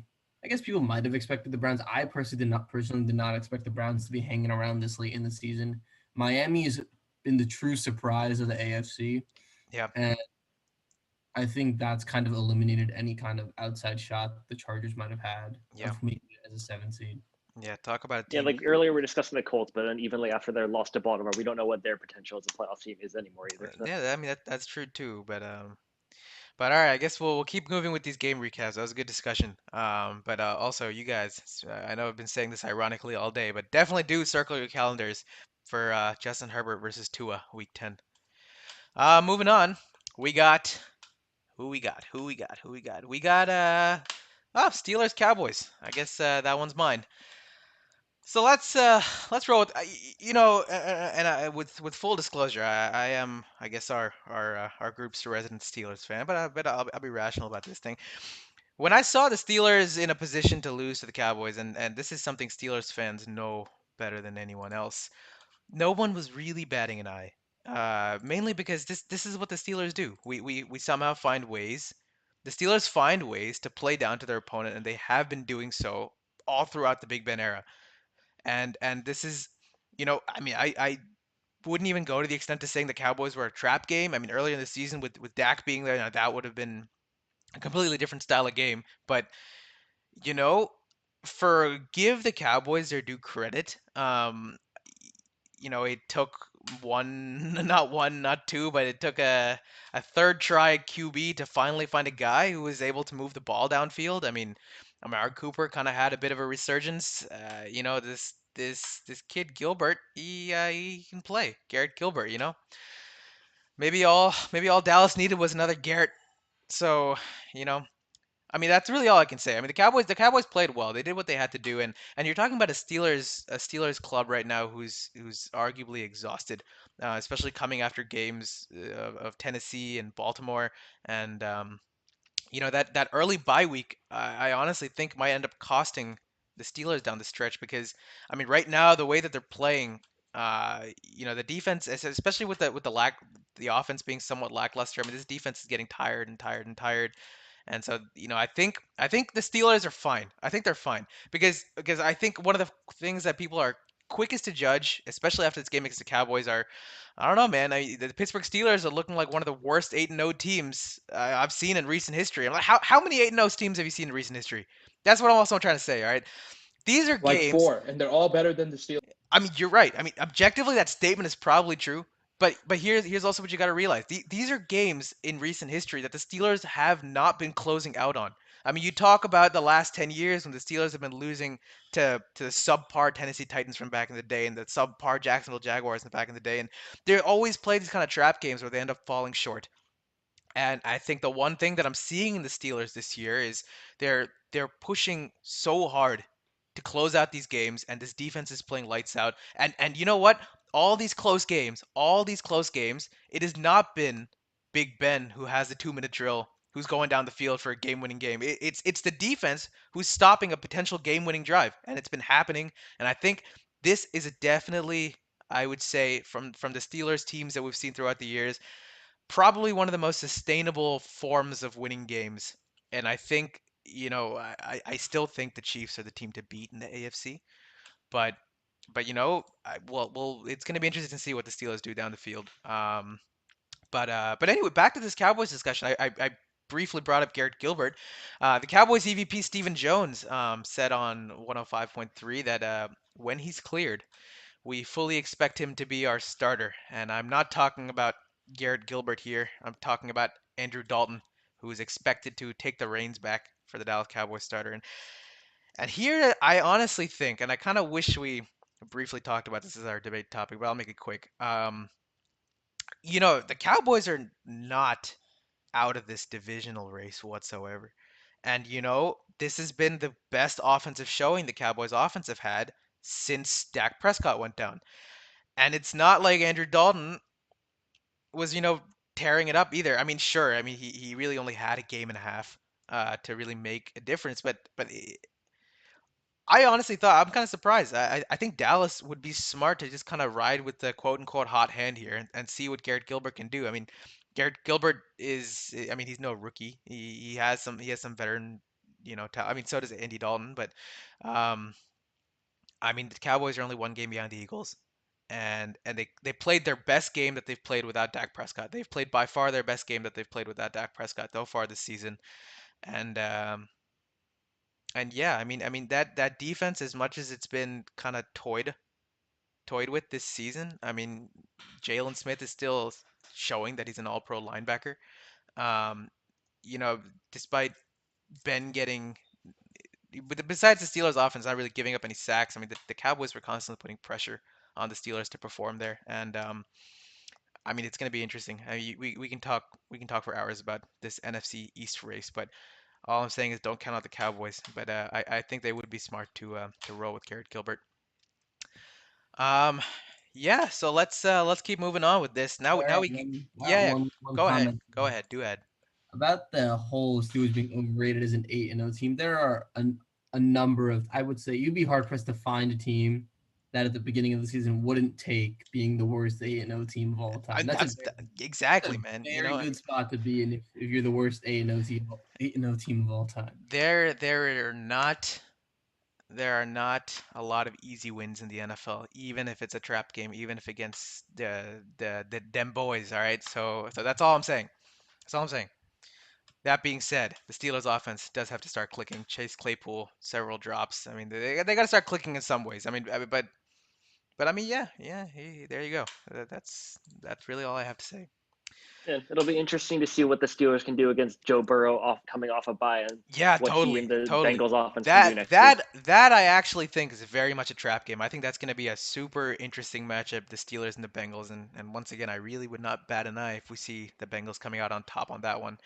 Um, I wouldn't even call that a trap game. Like I think Cincy has a very good chance of surprising many player people, especially coming off a bye and seeing especially how tired Pittsburgh's defense has been and coming off of injury and just it's, it's like you said, like not getting a break after that early week 4 bye that was yeah, pushed up due to yeah. COVID. All right, we got another, and I think I misspoke probably 3 times already today. I mean, I keep calling everything like probably matchup of the week, but now this is actually matchup of the week. Cardinals Dolphins. What a game that was. Anish, take it away. Right. So I'll jump to the final score. Dolphins won this game 34-31. An early defensive touchdown on the Cardinals' first possession of the game proved to be the decisive score here. But Kyler and Tua, my God, they really put on a show. Kyler Murray had 3 passing touchdowns, 1 rushing touchdown, had over 100 totally, had over 100 rushing yards in the game. Tua looked a bit shaky in his first drive, but settled in quickly and took apart a Dolphins defense took apart a Cardinals defense that really hasn't been able to stop anyone for the past few weeks. Some major injuries. Preston Williams got injured has a foot injury. He's been day to day in practice, or is expected to be day to day in practice this week. In terms of fantasy, Kyler Murray is an absolute monster. anyone who had the privilege of taking him probably a bit later in fantasy drafts than some of the other QBs is definitely probably in a good position in their league right now. He's been an absolute monster. Christian Kirk is my sleeper fantasy player on this team. He has quietly been averaging, 12, 13 points a game as a flex option. So he's definitely someone to keep an eye on down the stretch. But here's the big thing. The Dolphins are officially contenders in the AFC. In my estimation, they've beaten three very good NFC West teams. They barely lost to Seattle back when Fitz was playing before this defense had an identity. Statistically, their defense is middle of the pack, but I think anyone who watches this defense fly around knows that they're not anyone to be messed with. They have two corners, Byron Jones and Xavier Howard, who are absolute studs on the outside. Both were second team All Pro 2 years ago and Pro Bowlers as well. And then on the front, they got Shaq Lofts and Emmanuel Ogba, who are running all over the field right now and making plays for this team. I would not be surprised to see either of these teams playing deep into January. I don't think either of them is ready for that game in the first Sunday of February or the second Sunday of February. I forget which it is. But my bold takeaway from this game was I think we're going to be seeing Kyler and Tua facing off again sometime in the next 3 years, but in February. And that's really where I sit with this game. And I'll leave it at that. Yeah, and this brings up probably one of our best debate topics of the night. The alarm is rang once again. Do the Dolphins have a winning formula to fight for the seventh seed? I mean, you touched upon that a bit. I will say this, and I'm just gonna play a bit of devil's advocate here. I really, really, really like what the Dolphins are doing there, but we Tua played really well. Tua actually had quite a solid game. But here's the thing: we have not really seen yet what Tua can do when the defense is not generating those defensive. I mean, they've had the defensive touchdown every game that Tua's played, right? Like, I mean, the defense has been actually insane the last 3 4 weeks, and I mean, whether I mean, only time will tell whether Tua can sustain production and can pull out wins when the defense isn't doing what it's doing. That being said, I think you are absolutely correct about the Dolphins fighting for the 7th seed, especially looking at the schedule that they have ahead. I mean, really, in the remaining slate of their schedule, I mean, they have give them a loss to Kansas City, give them a loss to Buffalo week 17, but and again, you have this week 10 game against the Chargers, but other than that, you got the Broncos, the Jets, New England, the Bengals, the Raiders, who I mean, to be fair, I guess it's not a walk in the park, but I mean, it's a very doable schedule, and the Dolphins genuinely could be looking at a fight for this 7th seed, um, especially probably with the Colts in the mix and whoever else. But but yeah, I mean, the Chargers, as good as they are, I mean, they're not really fighting for the 7th seed. I mean, they have to like put up some historical comeback, right? So like, who's even fighting for the seventh? It's going to be the Raiders and the Dolphins, and the Raiders, the Dolphins, and the Colts, and two of those three are going to make it. I mean, take Pittsburgh and Baltimore to both make the playoffs, right? Then you got Buffalo winning the division, maybe, probably, right? And then you got the Titans winning the division. You got Kansas City. So you got three wild card teams. I think that the Dolphins are probably in an extremely favorable position to make the playoffs. But really, the question here is, do they have a winning formula? And I think the Miami Dolphins have been doing probably the greatest job of letting a rookie settle in, because as a rookie, the best thing in the world that you want is you want your team rallying around you. You want your team making your job easier. I mean, Tua's first start, he didn't really have to do a whole lot, and he still got a win, and that was probably a fantastic confidence boost for him because the defense was just rallying. And in this game, I mean, they're giving him opportunities to perform. They're putting him in holes in which he's not asked to like pull off some Tom Brady-esque comeback here, right? I mean, they're playing winning football. So if they're playing the way that they are, if they continue to play the way that they have been the last couple weeks, I would say absolutely they have a winning formula. But only time will tell. What I mentioned earlier about whether we'll have to see what Tua can do when the defense isn't performing to the way that they have been. So I got one that's thing my to take. say, and then Sam will let you get in here. Yeah. Yeah. I think I think the Dolphins have an outside shot to win this division. I would not be surprised at all if the Dolphins end the season 12-4 and are sitting in January with the home Dude, playoff game. after what Buffalo just did in Seattle, I mean, I know it's the Seattle defense. I know it's the Seattle I defense. mean, here's what I'm looking at. The Cardinals, I mean the Dolphins, the two toughest games on the schedule are the Chiefs and the Bills in week 17. And If that wherever you put the Raiders, and wherever you put the and wherever you Raiders. the Raiders, yeah. But I'm saying just for the division in terms of that landscape, if you beat the Bills in week 17, that's one game. So is there another game on the schedule the Dolphins can that the Bills can drop to even this record up? Because the Bills have Yeah, they the got Zona, Cardinals, they got the who could beat Chargers. me. Yeah. The Chargers who have a high-powered offense. The 49ers have been up and down, but I would not be surprised if they pulled off an upset. I'd be very surprised. I'll put that out right now. I'd be very It, surprised. I think that's a game that Buffalo is supposed to win. I mean, But there's a lot of context to it, but in San Francisco, and it's a primetime game, you never know. And then there's the Steelers game. I mean, I just nah, think I, that I, I, I see where you're coming from here. I do see where you're coming from here. But you got to realize the Bills have a two-game lead, right? So even if down the stretch Miami only loses, let's say, two games or one, one. I'm kind of one game Okay, each. sure. Let's say Miami only loses one game, right? And so at that point, they would be three games behind the Bills. So the Bills now have a leeway of about three games. So give Well, them a here's lot. the question: do you look at if you look at the remainder of the Bills schedule, do you think they I mean finish better? that's what I'm getting to, right? Okay, so give them a loss to Pittsburgh, give them a loss to Arizona, and let's call Week 12 a trap game against the Chargers, and the Chargers pull away a win there, right? Mm-hmm. I mean, who else they got left? They got the Niners, who I think they're And very then much the favored to Dolphins, win. if they lose those three games, Cardinals, Uh, Chargers, Steelers, that's 5 losses on the season. Yeah, yeah. And then you I, mean- I go mean, into I mean, yeah. So I guess there is an outside chance here that Week 17. There is. I would call it still an outside chance, but there is an and here's outside the chance thing, that Week the 17 Bills could had be a for the get division. right game versus Seattle, but it's yet to be determined how they're going to fare against better offenses or better defenses. I Meanwhile, the mean, Dolphins I have mean, quietly been yeah, stacking it's true. wins and getting progressively better on both sides of the ball. They're going to get Miles Gaskin back off IR by the end of the season, and that's going to be a huge boost to their offense.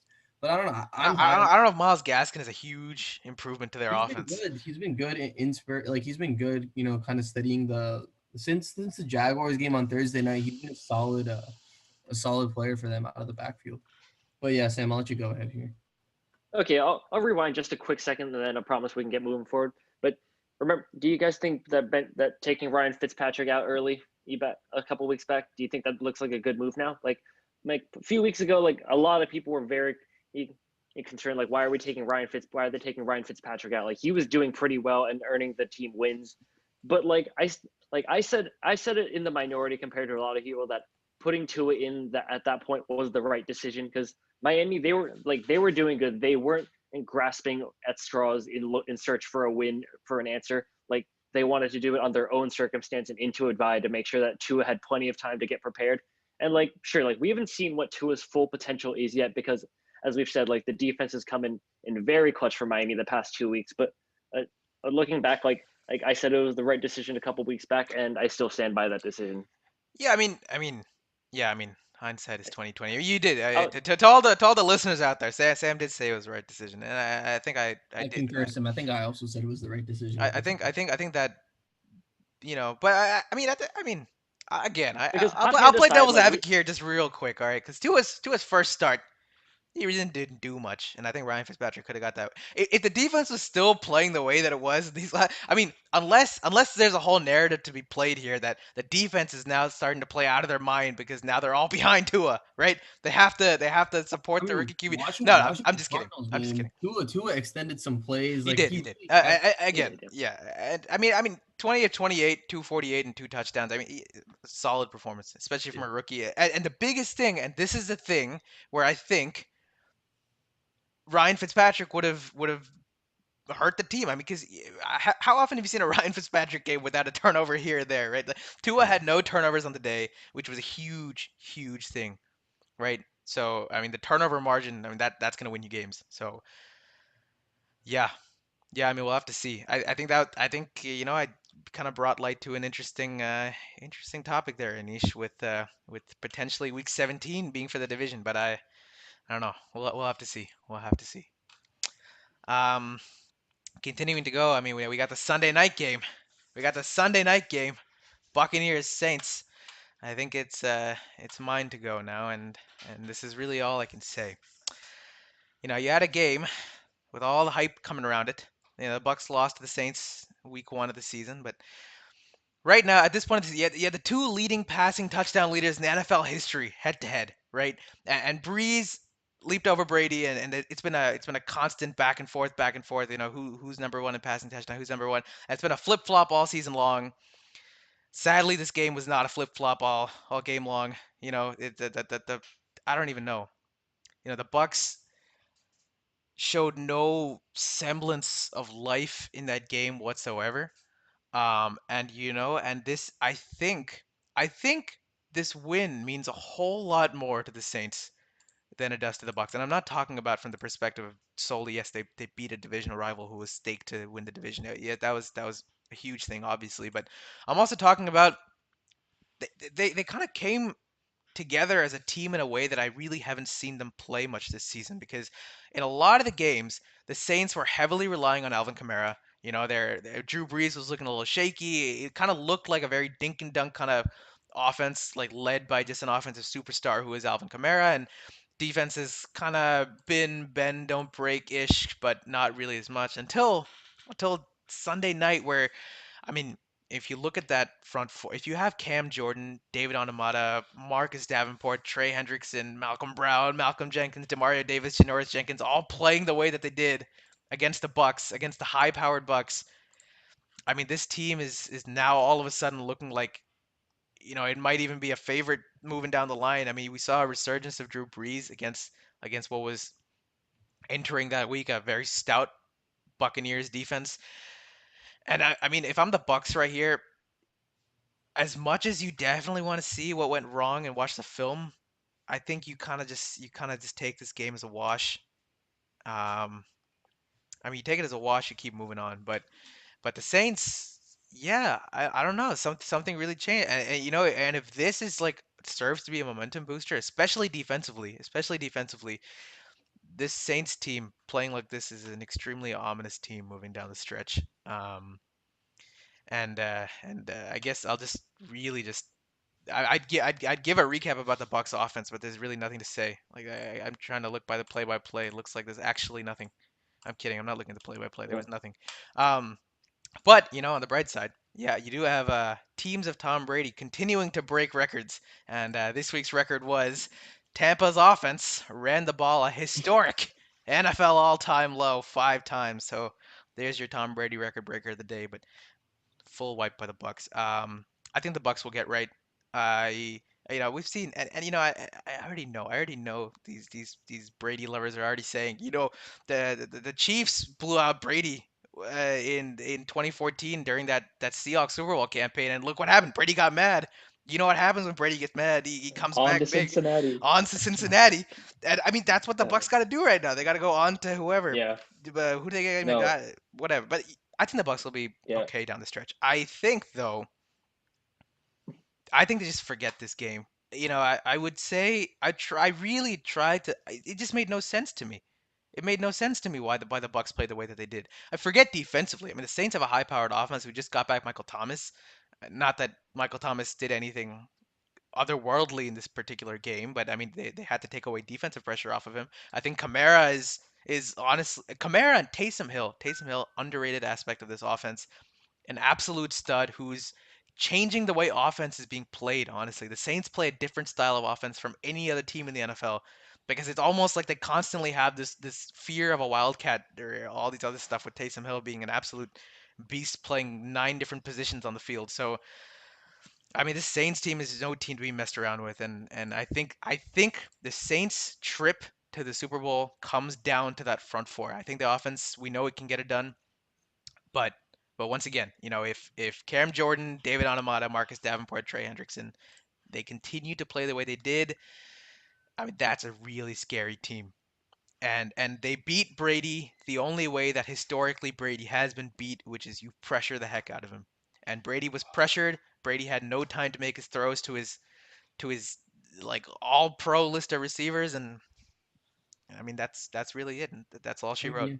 you look at their three losses this season, all three, two of which were to the Saints, and then the one to the Bears on Thursday night. maybe a month ago now. It was that. It was you let your front four get pressure and force Brady take some hits and get him out of his rhythm. If you Yeah. do it, Pressure with maybe four he'll is the stick at the Yeah, magic downside. formula. yeah. I mean, look, you know what the Saints were in that game? The Saints were no different than the Chicago Bears, except with a stellar offense, Yeah. right? The Saints literally played Chicago Bears football with like with a very good offense, and that's not going to match up well against Tom Brady down the stretch. Yeah. But all this being said, I still think the Bucs are fine, and I think I wouldn't say Carolina is necessarily a perfect candidate for a get right game next week, but it will be interesting to see down the stretch. But what I'm really looking for is, I mean, I don't even know. Tampa versus Kansas City, Week 12. I mean, it should be an exciting game for everyone, I suppose.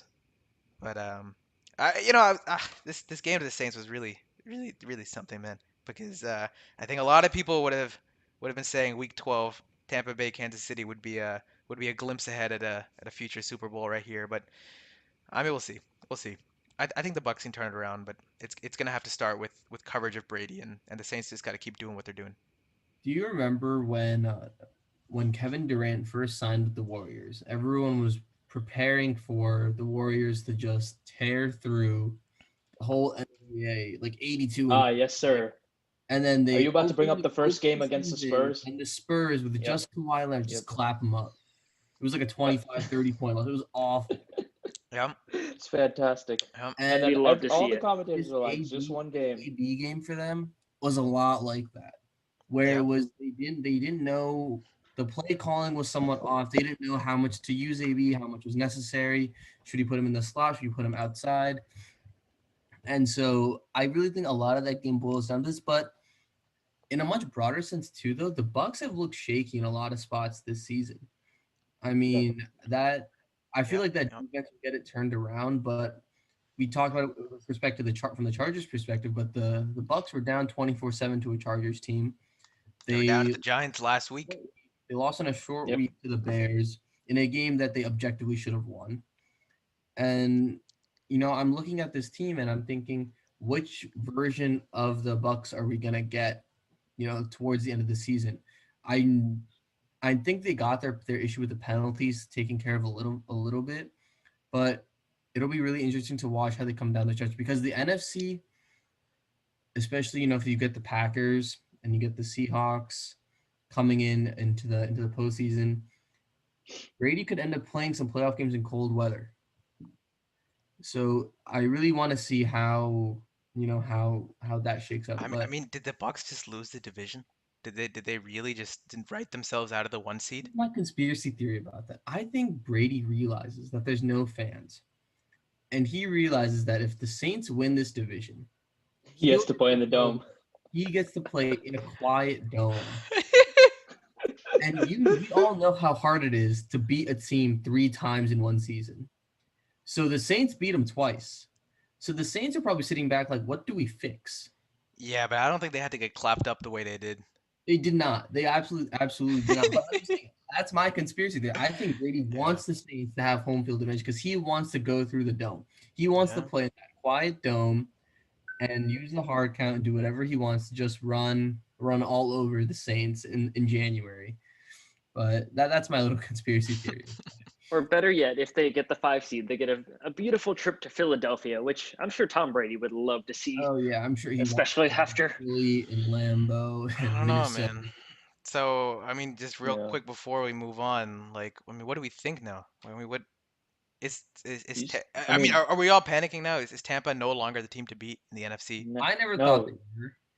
I mean, I don't know. There was a lot of people who were just kind of last week, sold. I mean, the Bucks were sitting pretty at 6-2, and everyone was like, "Oh, the game against the Giants, like, oh, the Giants weren't that bad." I mean, the Bucks got to win. That's what matters. And like the Bucks are still the team to beat, and Tom Brady's goat. Like he is. But before the but Giants game, anyways, I thought they were, but yeah, the past 2 weeks, I think I've changed. I think the Saints the Saints kind of surpassed them. The Saints played that game like how like we all poetry. Like I mean, they beat him in all phases of the game. They Yeah, beat him in it all wasn't phases even of the game. close.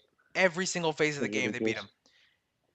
him. And I think Taysom Hill is like the greatest gear weapon I've ever seen used. Like I'm I'm not saying he's the greatest gear Swiss. player, but Sean Payton is using him like a mastermind.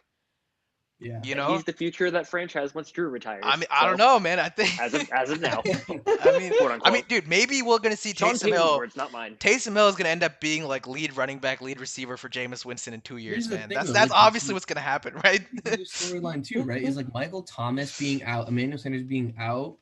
It forced Sean Payton to get creative, and it forced Drew Brees to build chemistry with his other receivers, and that's Yeah. not going to go away now that Michael Thomas is back, Yeah. right? And Yeah. I think that's going to come in handy a lot down the stretch because Brees looked very comfortable throwing the ball to whoever he wanted to in that game. Yep. And they blanketed Michael Thomas. I don't think he had a particularly good game, but He He had was like the 5 leading receptions receiver for yesterday, 51 but it yards. wasn't much. It was about Yeah. 5 receptions, 51 yards. So not a normal Michael Thomas game that we've seen in typical years, but Mhm. like not bad. Yeah, and I mean, and he's still easing back into the like the swing of things. So like that team is only going to get better.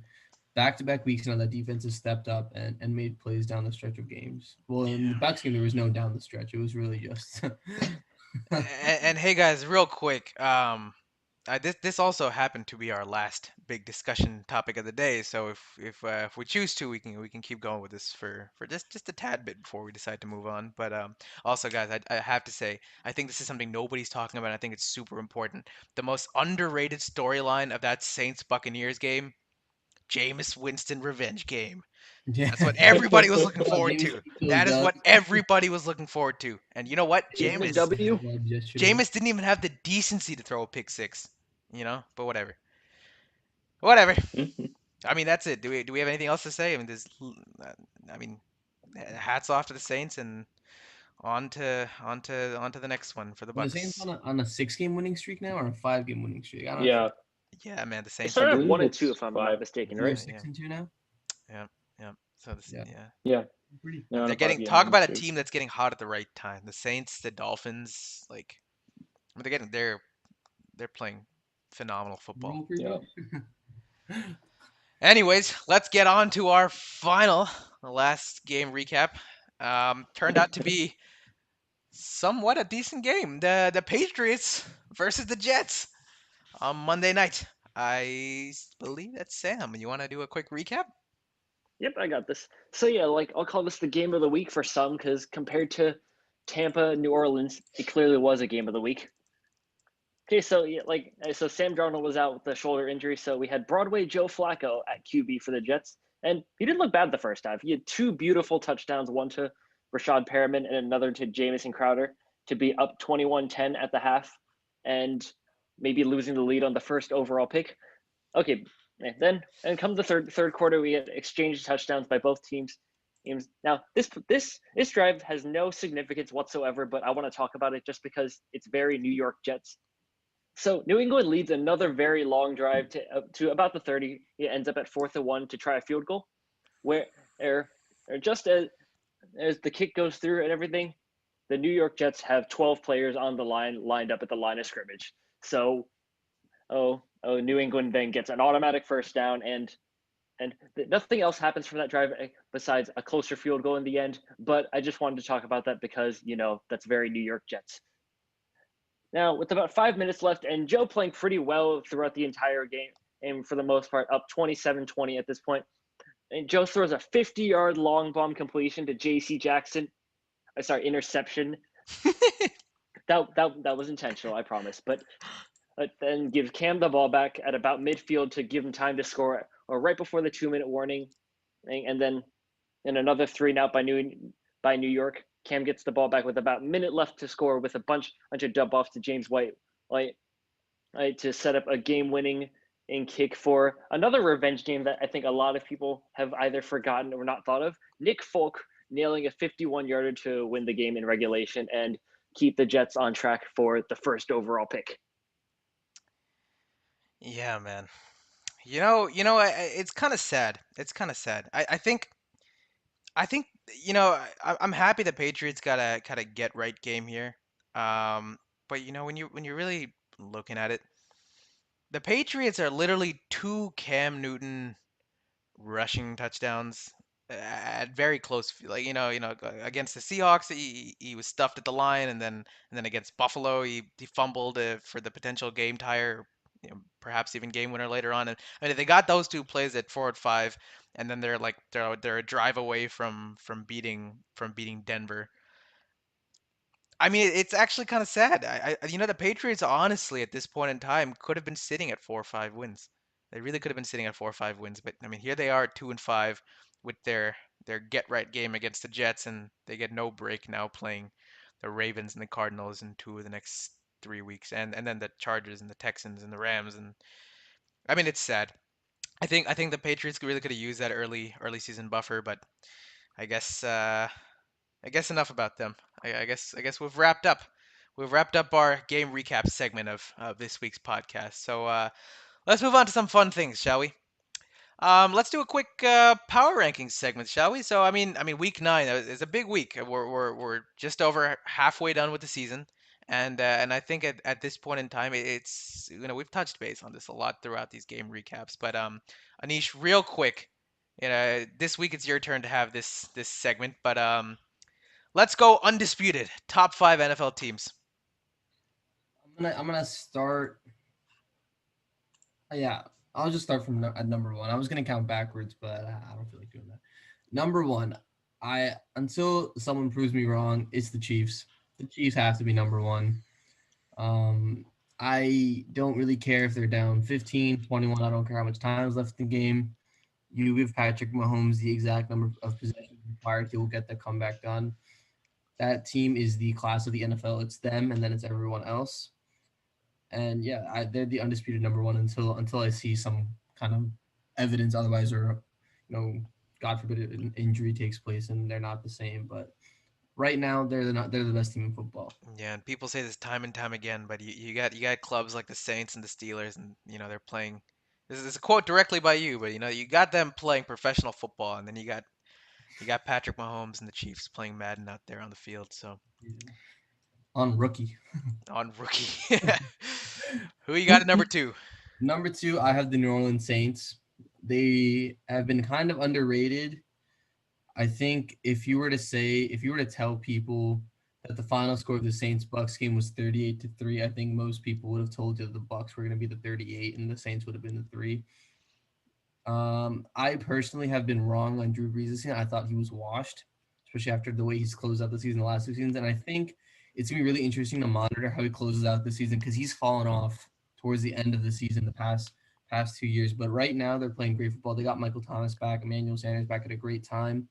Cameron Hayward is finally, getting going this season. But yeah, the Saints right now, number 2, I think they're probably the best team in the conference right now. You mean And Cam Jordan, right? Cam Hayward's on the Yeah, I was Steelers. about, yeah, about to say that. Yeah. All good. Keep Yeah, going. Cam Hayward is on the Steelers, but yeah. Cam Jordan. Yeah. So because of the best team in the conference, I have him at number 2. At number 3, I have the Steelers, obviously 8-0. I would have had the Steelers at number 2, and I think probably would have had them number 2 last week, but I don't like the brand of playing football down to the level of your opponent. Like I don't care. I guess that it's Garrett Gilbert, and they might have been under sleeping on him. The fact that the Cowboys were up 19-9 entering the third quarter is problematic for me, and I'm looking at not just this game, but a Titans game where they let the Titans back into the game, a Ravens game where Lamar Jackson is basically one throw away from sending that game into overtime or even just winning it outright. I forget what it was, but that team, when we're trying to put teams in the same class as the Chiefs, the Steelers need to one get going more early and turn those drives into touchdowns, not field goals. And two, when they get the lead, they got to keep playing to win and not play not to lose, And I think that's the biggest hole they find themselves in coming down the stretch. And I think if they play the Chiefs, that's one thing they're going to have to do because a 21-0 lead against the Chiefs can turn into 28-21 Chiefs on top in a matter of minutes. Yeah. They're my number 3 team. At number 4, I think the Packers enter the top 5 again. After I'm sorry. Who? Yeah, they played The Packers were They play the Niners and on They Thursday Night played the Football. Niners. Yeah, that's what it was. I'm sorry. But yeah, they had a very convincing win on Thursday night. I thought they kind of erased some demons. Even though the Niners are banged up, I thought the Niners were going to run wild on them and kind of control the clock. But they had a rough loss to the Vikings. But I think the Packers are going to sit pretty in the NFC come playoff time, and I fully expect them to be contending in the NFC. At number 5, I still think you got to give the Baltimore Ravens some respect. I have them sitting at 5. I think they're a 6-2 football team right now, and their offense hasn't even peaked yet. I'm slightly concerned that the coaching staff is trying to force Lamar Jackson to be a pure pocket passer, but come postseason, it's all about controlling the clock, and I don't think anyone wants to face the Ravens controlling the clock with that man who can run the ball like no QB we've seen since like Michael Vick. But yeah, that's my power rankings for the week. All right, and Steelers, Packers, Ravens. and hey, all you listeners out there, don't come after Anish for not putting your team on this list. Seattle, Arizona, who else? Tennessee are all left out, but hey, you listen to the man, and that's what he got. All right, coming up to our next segment of the day, we got a brief look at the conference playoff picture. I mean, we touched this on a little bit, but why don't we do this as a bit of a rapid fire round, okay? What we're gonna do here is we're just gonna go ahead and real quick, we're gonna go state the division leaders for each of the divisions that we expect seeing, and then we'll just have a quick discussion about who we think is going to make that 5, 6, 7 seed. All right, so let's start with the AFC East. And guys, this is rapid fire. No backup needed. All right, AFC East. Who you got, Niche? Who's going to come out? Miami. Miami's taking the division. All right, I guess that's what's going to happen. In the AFC North, I got I got Pittsburgh, and the truth has been told. AFC South, Harem. AFC South, I got the Titans. No way Okay. that they And the AFC lose out West, that division. Sam. Big discussion here. AFC Gee, I West. never could have guessed Kansas City. Okay. All right. So real quick, I guess one of us is just gonna be left out here. But Anish, who you got with the 5 seed? The Bills. Those are your 5 The seed. Bills are your 5 seed. The Bills are okay. And I think I got Baltimore with the 6 seed. And Haram, who you got as a 7 seed? This is it's gonna be a tough one. I'm yeah, I'm gonna go with the Browns. You going with the Browns for the Yes, 7 seed? sir. Really? Yes, sir. All right, man. I'm going Well, with the Browns. you Have you heard. forgotten about the Because Raiders, though? by my logic, the Finns have already made the playoffs by winning the AFC East, right? You, So if and we're putting the what Bills now, happens? I'm putting the Browns in. And the Raiders? The Raiders are just. Yeah, what happens to the Raiders then? I mean, hey, listen, man, No, guys, yeah, listen, I listen, don't give a listen. shit The, about the the, Raiders, bro. the truth has been spoken, and unfortunately, we just have to live with it. All right, let's do NFC real quick. NFC East. I'll go ahead and I'll give it to the Eagles. I'll give it to the Eagles. NFC North, Anish. Packers. Easy. Haram, NFC South. NFC South, yeah, I mean I have to go with the Saints. Okay, and the NFC West is gonna be a tough one here, Sam. What you got? And then, like we said all day, the way everything's trending, Arizona. Okay. I guess I'll go with my first wild card. I mean, if Arizona's winning the division there, I guess Seattle is going to be the 5 seed. Anish, who you got with the 6 seed? I'm gonna pass the 6 seed. I want the 7 seed. Okay. Aram, who you got with the 6 seed? Um, well, I was gonna go with the Rams at 7 as a surprise, but honestly, if you're gonna give me 6, then I mean it has to be the Buccaneers. Okay. And Anish, tell us all why the Bears are going to be the 7 seed. The Bears will not be your 7. The Bears will Okay. be your 11 seed, the way I see it happening. Okay. Your 7th seed is going to be the Minnesota Vikings behind Dalvin Okay. Cook in a monster second half of the season. I like it. I like it. And guys, the truth has been spoken there. So moving on.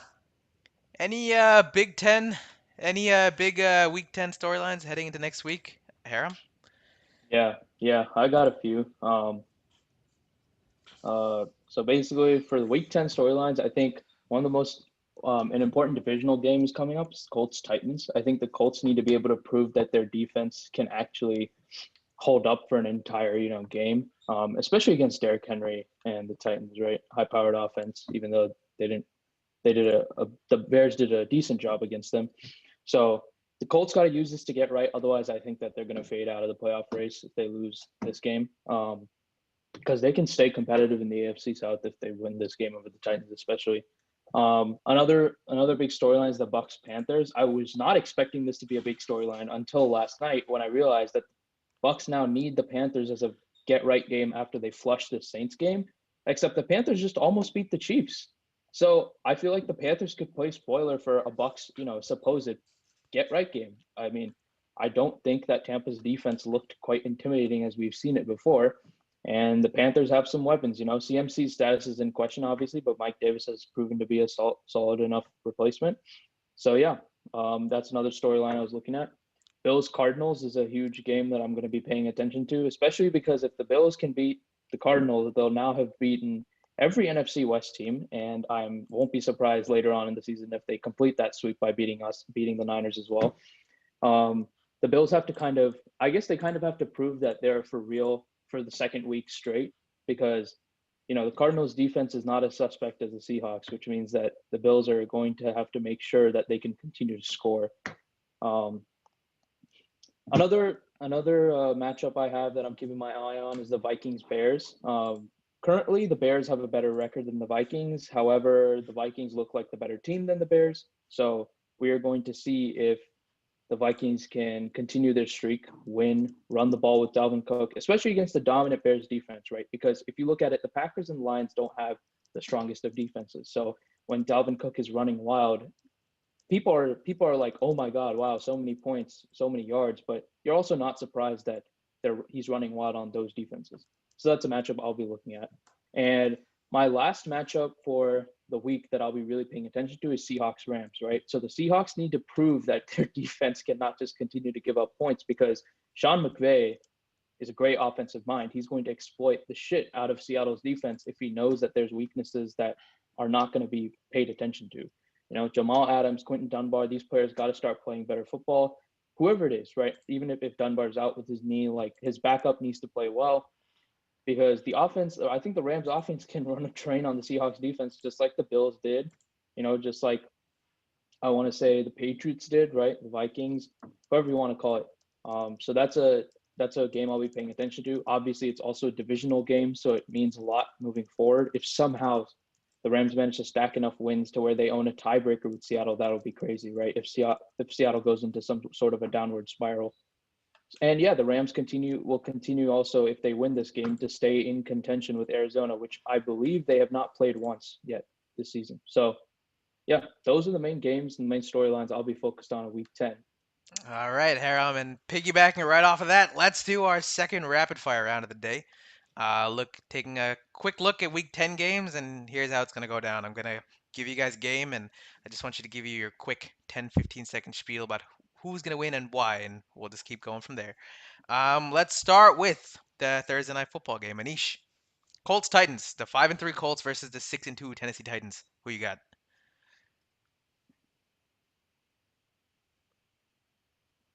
I got the Titans in this game. I think it's going to be a lot closer than people might anticipate. The Titans, Taylor Lewan is out, which I think has hurt their running game a bit, as you saw Derrick Henry be held in check against that Bears defense, which actually hasn't been very good against the run this year. Also, another injury from that game was Roger Saffold, one of their guards who left the game with a shoulder injury and didn't come back. So that Titans O-line is getting a bit banged up down the season, and that Colts front is very, very good. So I expect a low-scoring game that the Titans eventually come out on top of. But yeah, I got Titans 23-14. Oh, all right. I'll keep it rolling with. Actually, no. Let's go to the Sunday early window, shall we? We got the Eagles and the Giants. Real juicy one here, honestly. The 3-4-1 Eagles versus the 2-7 New York Giants. Sam, who you got? Yeah, like you said, like this game, believe it or not, is in contention for the NFC East playoff spot. So we saw on New York just a couple weeks of just barely lose to Philadelphia. If it weren't for a costly Evan Ingram drop, this time I think New York takes it. Even though Philly's coming off of a bye, it'll be at MetLife, and I think New York will take it, especially after what they were able to do with the statement win against Washington this past week. I'm guessing score it'll be low. I'm thinking 20-16 in favor of New York. All right, moving forward. We got the 1-7 Jacksonville Jaguars versus the 6-2 Green Bay Packers. Haram, who you got? Yeah, I got the Packers destroying the Jaguars. They haven't been able to be competitive against any like really solid team this year. It's nice and short. All right, I got That's it. I got the 2-6 Washington football team versus the 3-5 Detroit Lions. I think it's gonna be one of those like sneaky competitive games that no one's really gonna be paying attention to. But I got the Lions. I mean, one thing we do gotta look out for is injuries on the Lions side of the field. Underrated storyline here is, with Kyle Allen out for the season with an injury, you got Alex Smith now under the helm. So I think everybody who's a football fan is going to be watching at home, rooting for him to put up a good game. But I got the Yes, Lions in a close sir. game. I think it's going to be kind of back and forth here, but I think I got the Lions here. Um, moving forward, we got who else we got? We got Bucks Panthers. Sam, you got the 6-3 Bucks versus the 3-6 Panthers. Okay, so last time after Tampa Bay is lost to the Saints, what happened after that was a nice easy coasting win against the Carolina Panthers, and I think the same will happen. And hopefully Christian McCaffrey doesn't get hurt a second time against the Panthers, but I think that Tampa will rebound out against this struggling Panthers team and end up winning in a closer margin, about 30-24 in favor of Tampa. All right, sounds good. Anish, you're up next. Texans Browns. Who you got? The 2-6 Texans versus the 5-3 Cleveland Browns. I think the Browns took the bye week to figure out how they're going to adjust for Odell being out for the year. I think they come out and I think it'll be a back and forth game, but I think the Browns will ultimately end up on top. I think the streak of Will Fuller touchdowns from Deshaun Watson will continue another week, which has been kind of insane to watch if you're a fantasy owner. But yeah, I think the Browns will still come out on top and pace and keep on pace for the wild card race. Okay, and I think with that we move on to our 4 o'clock window for Week 10. We got the 2-6 Chargers and the 5-3 Miami Dolphins.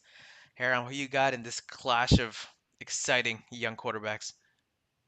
Yeah, I mean, given the way that the Chargers have played so far this season, I think Brian Flores keeps it going. I think his defense finds ways to win the football game. I don't think Tua's going to do anything amazing, but he does have the advantage of playing a beat up Chargers defense. I'm going to take the Dolphins. All right, I'll keep things going with another 4 o'clock window game. We got the Broncos and the Raiders. You got young Drew Lock versus Derek Carr. Honestly, this is going to be kind of a game that's going to just come down to which quarterback can outclass the other. And Derek Carr's been kind of on a roll here. Um, the Raiders have proved that they can come out of some of these tough games, especially from what we've seen this season in some ugly games and also some high scoring games. So I think Gruden has his guys at the right place right now in the thick of the playoff race, and I think they're gonna. I mean, who wants to win it more? I think it's gonna be the Raiders who are coming out of this game. And now we got our probably our premier 4 o'clock game. We got the Bills and the Cardinals. Anish, who you got? I don't think it's any surprise here. I'm going with the Cardinals. I think Kyler Murray's on an absolute roll. I think he's playing himself into the MVP conversation right now, especially the way some of these other QBs have been up and down this season. I expect the Cardinals to win in another high-scoring affair, but I think it's going to come down to the fact that they're going to get the ball last, and this time Zane Gonzalez is going to make that kick. I got the Cardinals winning 31-28. All right, and we'll keep it going with Sam. Oh, we have quite a bit of 4 o'clock games this week. I didn't even realize. Yeah, Niners Saints. Sam, who you got? Okay. So I think San Fran's still struggling with what they have. Like their team is just depleted as a whole. We know it, and the Saints are rolling. They have Michael Thomas back. They have virtually like nobody too significant lost from the past few weeks. Like their team's basically at full health. I'm thinking like New Orleans takes an easy win over normally what we would think to be a tough game between two very tough opponents, but this time I'm taking Saints 31 on Niners 20. Okay, and Haram, I'll let you continue with the NFC West games. Who you got with Seahawks Rams? Yeah, I actually think that the Rams are going to come out on top. Not only do I have a very passionate hatred for the Seahawks, and I hope that they lose every single week for the rest of like time. I do think that the Rams offense is going to put up a lot of points on the Seahawks defense, and that Russell Wilson, while he is, still an MVP candidate, just can't like he can't be forced to play a mistake-free football every week. So I got the Rams. Wow, and that would be quite an upset to see here. And I'll keep things going with our, I believe I want to say our last 4 o'clock game. What is that like 4 o'clock games? So is there any particular reason that is? But anyway, Bengals Steelers. I said this earlier today. I think I mean, whether you want to call it a trap game or not, with Joe Burrow playing the way that he is, I think it's a trap game. But you know, honestly, I thought the Cowboys game against the Steelers, the way that they were playing, was a game that they typically would not have come out of. So I am gonna give the 8-0 Steelers their credit here. I do think the Steelers are gonna play a very similar game where you're gonna see them down, probably entering even the third quarter, and I think we're looking at a very close end of fourth quarter victory for the Steelers here. So I have them rolling undefeated. And finally, we have our Sunday night football game. 4 or 5 years ago, this would have been such a fantastic game. Ravens Patriots, 6-2 Ravens versus the 3-5 Patriots. Anish, I believe. So I have the Ravens winning this game. I don't think it'll be particularly close. It'll be interesting though, because especially watching this Jets game, Cam looks like he has his legs back underneath him. So if the Patriots play some ball control style offense, who knows what will happen? But that defense doesn't look good, especially when you have Joe Flacco torching you over the top. So I got the Ravens winning this one, not particularly close, 30-13. All right, and finally we have our Monday night game, the Vikings and the Bears. Sam, last one comes down to you. Okay, Anish, I'll give you this much to your credit. Like the Bears defense, like everyone's forgetting about them. Like you guys have a stellar defense. Like people are gonna think that Dalvin Cook, Justin Jefferson, and Adam Thielen are gonna run all over you guys. No, I don't think so. It's gonna be a lot closer game. That being said, I think with David Montgomery out likely due to concussion protocol and just the offense not clicking for the Chicago Bears, I don't think that they can overcome that. And I'm going to see a low scoring game, I think 17-13 in favor of Minnesota. All right, and that wraps up our look into next week, our big headlines and our rapid fire game picks. So let's delve into some lighter stuff, shall we? Let's talk fantasy, guys. Let's talk fantasy. For those of you listening here, the four of us are somehow intermingled in a couple of leagues here, got things going. So some of this advice may not be in our best interest to share with each other, but we are true and honest people. So Sam, why don't you kick us off with some fantasy takes? Okay, first off, I'll give you guys a fun player to think about. So name the wide receiver in this past week who scored more points than Adam Thielen, Michael Thomas, Tyler Lockett, DJ Moore, and DeAndre Hopkins combined. Combined? A wide I know. receiver. I know Ooh. the answer, but I'm gonna let Vijay and Anish Oh, if answer the Anish, question. if Haram knows the answer, it's got to be someone of the Niners. Oh, what is it like Richie James, Brandon Yep, Ayuk? that's right. Richie James is a running It, back, right? no, he's a wide receiver. He's a wide Oh, is receiver. he? Was he No, just he's getting ahead of? definitely not a running back. Oh, I thought Richie James was a Yeah, running back. Yeah, well, there you go, yeah. there you go. Running backs are getting injured. He might Sam, be. Yeah, honestly, yeah. Yeah, honestly, like Sam, I have what would he be? The RB6 if you were put in the RB at running back? I mean, considering how the Niners use Deebo Samuel, I wouldn't be surprised at all. But All right, so just one quick. yeah, go for it, go for it. Wait, what? I just got one fun fact for you. Brandon Ayuk got taken off the out of the game because of the COVID list because of close contact or something the day before, and he tweeted with the number 85% and a heartbreak emoji next to it, indicating which has been confirmed that he was supposed to be 85% of the game plan on Thursday night because obviously Debo is injured, Kittle's injured, etc. And Richie James ended up being Ayuk's so-called sub. So that is a look into why he had so many receiving yards and fantasy points. Yeah, well, there you go. Sam, keep it going. Who else got in fantasy? Okay, so I want to talk about something that I think we should start to talk about, especially coming into it's about the midway point of fantasy season and like fantasy playoffs are looming closer. So if you have some of these running backs, I really suggest that you take a second look or hope that you have someone better on your team. First up, take a look at Jonathan Taylor. Like sadly, I own him on my main team, and I even traded for him not that many weeks ago, and so far it hasn't been panning out too well. I think and he's getting outdone by Naheem Hines and Jordan Wilkins as a whole. So far, it's just really not been pretty. And even in early on, people have said, "Oh, he is one of the best as fantasy playoff schedules." But at that point, like I don't see many teams if you're still in that playoff hunt getting to playoff to see what Jonathan Taylor's true potential is come week 15 and 16. Next, I have Ronald Jones. I think this one's pretty obvious after yesterday's game. Like Tampa did not run that ball whatsoever, and now we know that Leonard Fournette's back in the mix, and also just that Tampa offense is just so crowded with Mike Evans, Chris Godwin, and Gronk, Antonio Brown.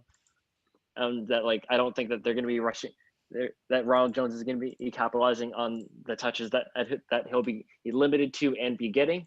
And then lastly, I'm thinking David Montgomery, not only because he's been concussed us this past week, which is unfortunate, and now I believe Ryan Nall is, or maybe even Cordero Patterson is the RB1 in Chicago, moving forward for at least a week, I would assume. But even then, like I think David Montgomery's ceiling is pretty low, and just the way that Chicago's offense has been rolling, they're not going to be getting into any leads to put themselves into any favorable running back positions.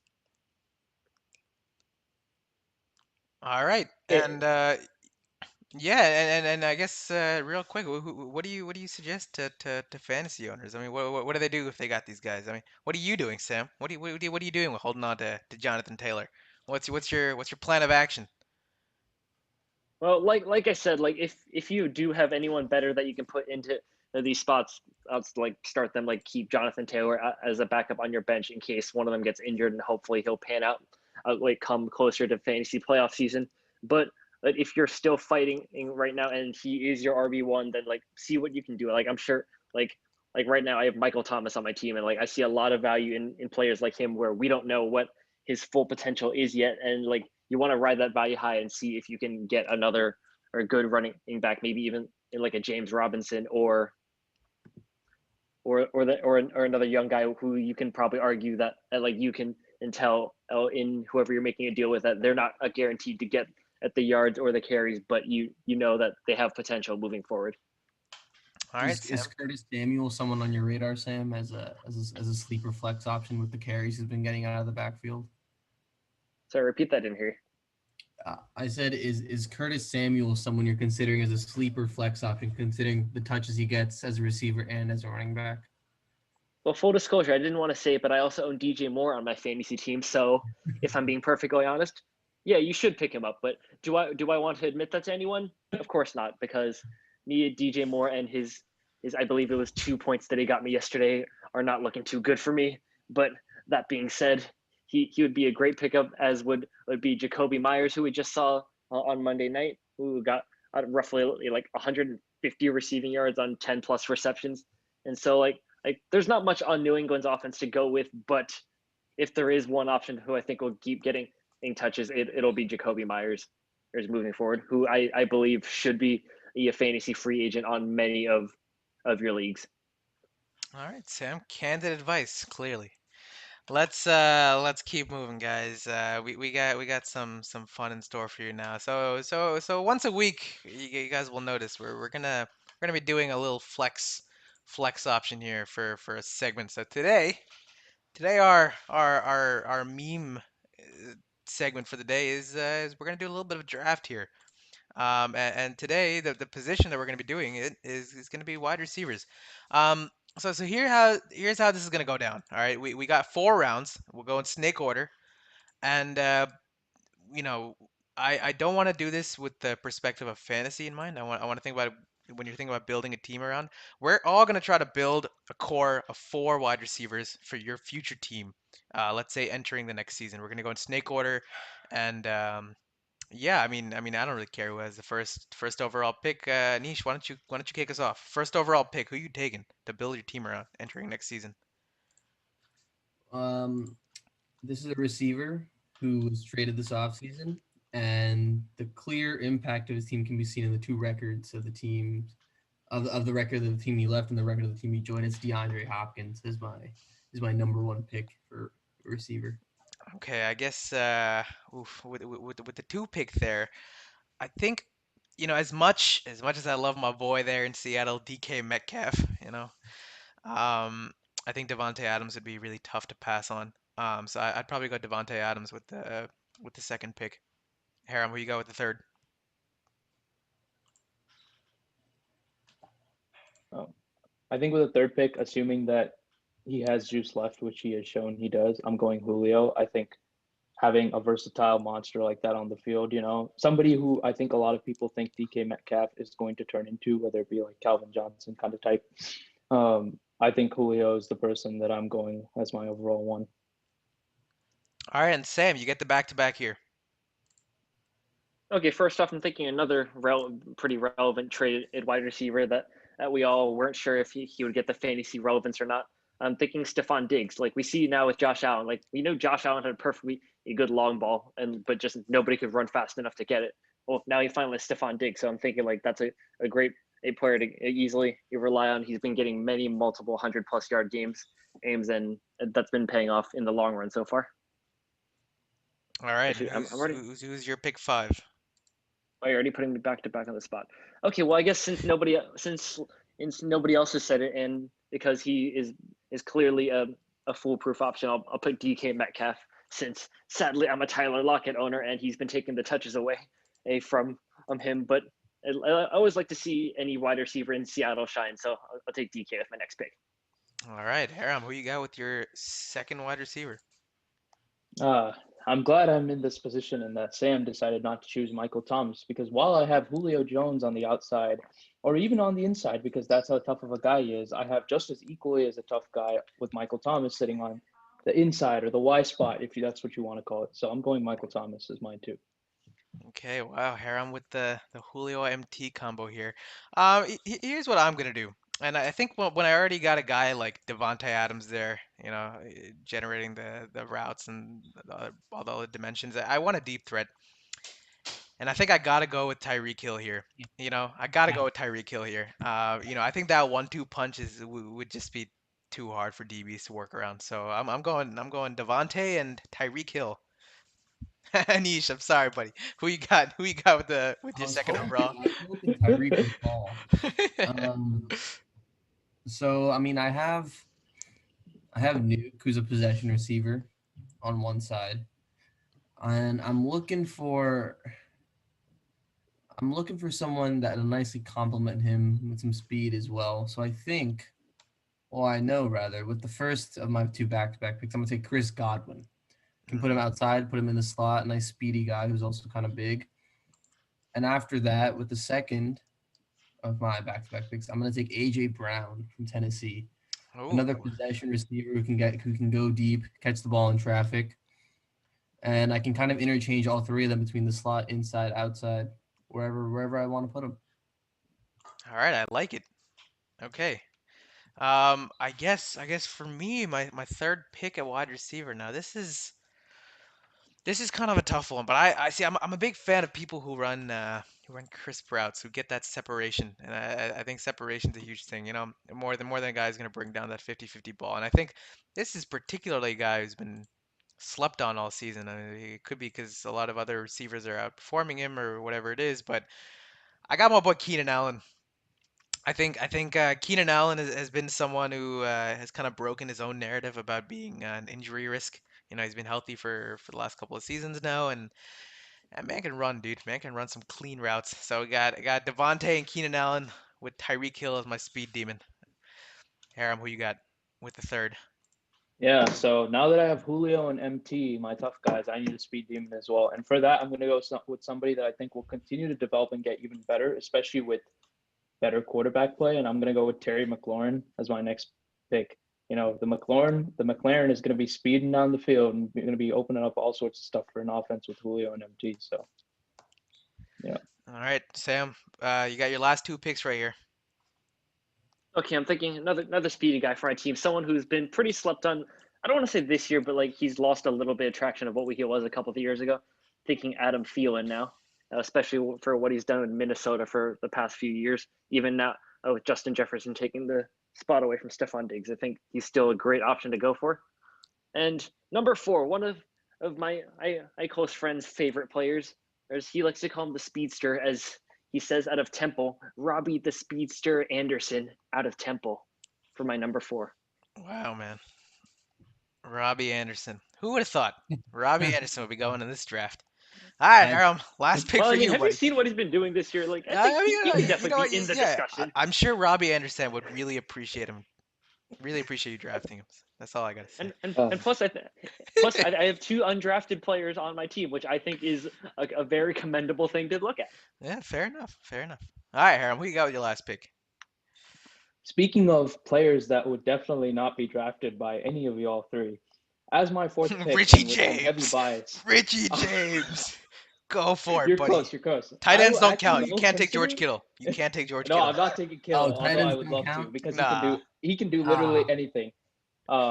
Yeah, no, if tight ends were on this list, I would have taken him a while ago. But First going with the overall. Niners bias, with Julio, MT, and Terry McLaurin, I'm going Debo Samuel as my fourth Oh pick. my And the reason God. for this is because he is probably one of the most versatile people at his position. He can run sweeps. He gets tough yards as a wide receiver that runs, traditional RB routes. And if you have Julio, MT, and McLaurin, man, like Debo's just that Swiss Army knife that's going to do like everything else and get even dirty yards for you. So that's who I'm taking. Well, listen, man. All I'm saying is, dude, I promise you right now. And you know what, Anish? I'll give you some creativity for your last pick here. I guarantee you, the likes of Mike Evans, Odell Beckham, you know, hell, even Calvin Ridley, Kenny Galladay, they're all really rolling in their sleep right now, dude. I can't believe, Even I even cannot Cooper believe, Cup, I'm thinking. I cannot believe Robbie Anderson and Debo Samuel just went over Mike Evans, Hey, Mike I'm Evans, building a Odell team, man. I'm Beckham, like building a Juju, team. like anyone. All right. Anyways. Thank you for giving me options right now. So anyway, I got Devontae, I got Keenan, right, and I got my speed guy. Now I need my 50-50 guy. Who am I gonna throw to for the 50-50 ball? I want a big guy who's gonna bring down those big red zone threat. I was really debating Odell Beckham here, but I'm gonna go Mike Evans with my wide receiver four. I mean, he's the guy I want to target in the red zone with the big 50-50 ball. So there you go, guys. I completely demolished you in this. I just want to say I'm gonna put that out there right now. All right, Anish, who you got with the fourth pick? Undrafted teams are winning teams. Anish, last pick, so buddy. wait, so how much creativity so we going no tight ends on the board? I mean, you could if you want, but let's just roll with no tight ends because I don't know if everyone knew that.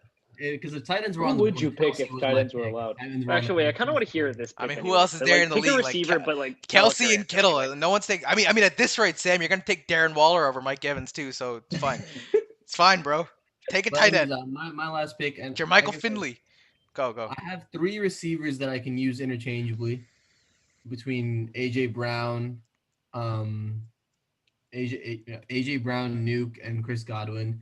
Now it's time for someone to be my change of pace guy, and I can't believe two people in this round who said they needed speedsters took Robbie Anderson and Debo Samuel when Tyler Lockett was still available. Tyler Lockett's my fourth guy for a speedster. Nice change of pace guy to take the top off the defense, but I like it, Anish. I like it. I like it a Hey, lot. hey, to my credit, I never said I needed a speedster because I already drafted Terry. So I didn't say that either. I just said I wanted to go with one of my friend's personal favorites, and I like my undrafted team as it is. So All right, sounds good. All right, guys. Well, Debo and Robbie I Anderson. know, I man. mean, It's. we have I. very I mean, I'm shook. I'm shook. I really am. I really am hey, shook. hey, All listen, I'm I'll, saying man. is, If I'll you throw out see that the if I way didn't take Shanahan Robbie uses Anderson, him, like you're right, bro. We never said Shanahan was on your team, though. All right. We said yeah. four receivers to build a team around. So But you know come on, what? Have look, fun with Debo Samuel. All right. Calvin Ridley was still I there. will. The year he's having, you got Calvin Ridley Listen, available. dude. Imagine you're playing a team. Imagine in a hypothetical world right now, you got another person out there making his team of the four best corners in the league. One of them is about to be covering Debo Samuel, and Debo's about to come out of that game with zero catches. That's all I'm saying. All right. You never know. You never know with the rest of the guys, but Hey, listen, bro. He ain't catching him if Debo's running jet sweeps and running through people. Okay, he doesn't need to. There's no Why would you covering to be do. running jet sweeps if you have Julio and MT on the outside? hey, man. All right. You know what? You know I what? mean, sometimes you gotta run the ball. Dude, let's just leave Sometimes you it, gotta man. run it It's fine. creatively. It's fine. Well, you know what? This is good. Let's use this aggression and move into my personal favorite segment of the day. Our favorite and our last segment of the day. Bold predictions moving into. Do we want to do what next week, next season?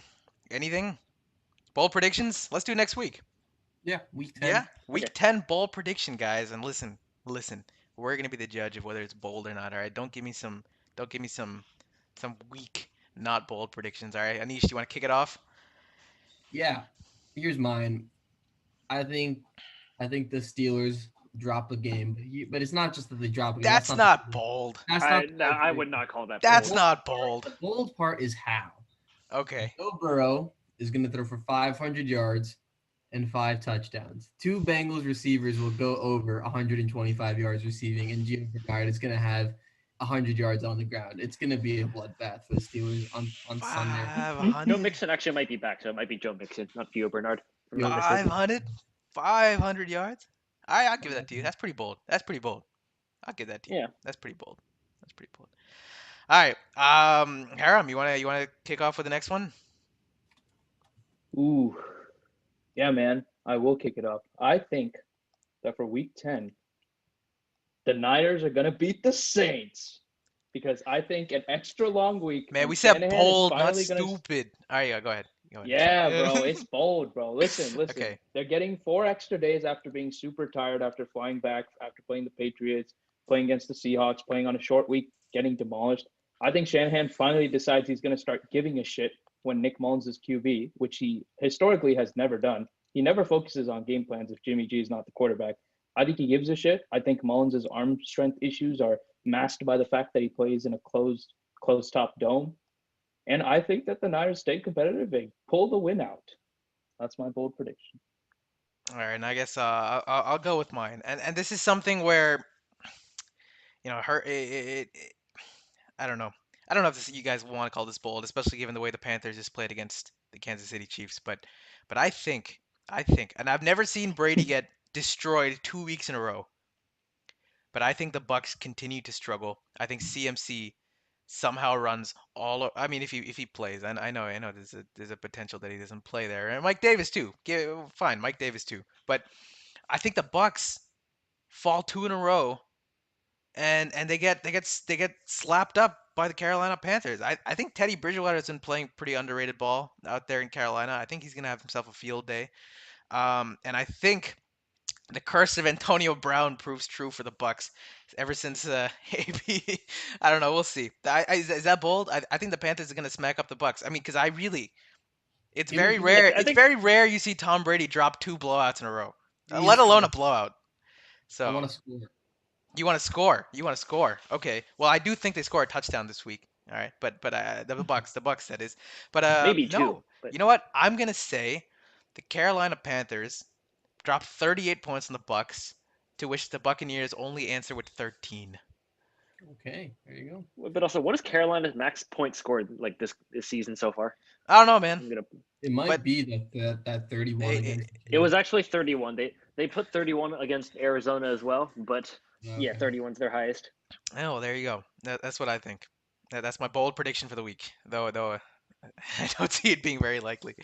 All right, and Sam, last one for you, buddy. Okay, maybe this one's not a bold one, but I think it's one that we would all be happy to see. I'm thinking the Washington football team upsets the Detroit Lions and Alex Smith gets his first win as the starting quarterback for the year on Detroit. Since I don't know if that's I've bold. heard That's ru- just pretty wholesome, though. I'd love to. I think everybody would love to see Alex Smith get a win out there. But I'll give it to you because it's I wholesome. mean, given how Alex Alex Smith has Smith's been my playing this guy. year, like he has not looked good whatsoever. Like I want him to succeed. I really do, but like he doesn't look anywhere close to even being like the satisfactory quarterback that he was before. And I think that like he can get that churning against a pretty weakened Detroit team Give right us, now. give us a bold stat line for Alex Smith then. I never said his stat line would be bold. I just said he would win.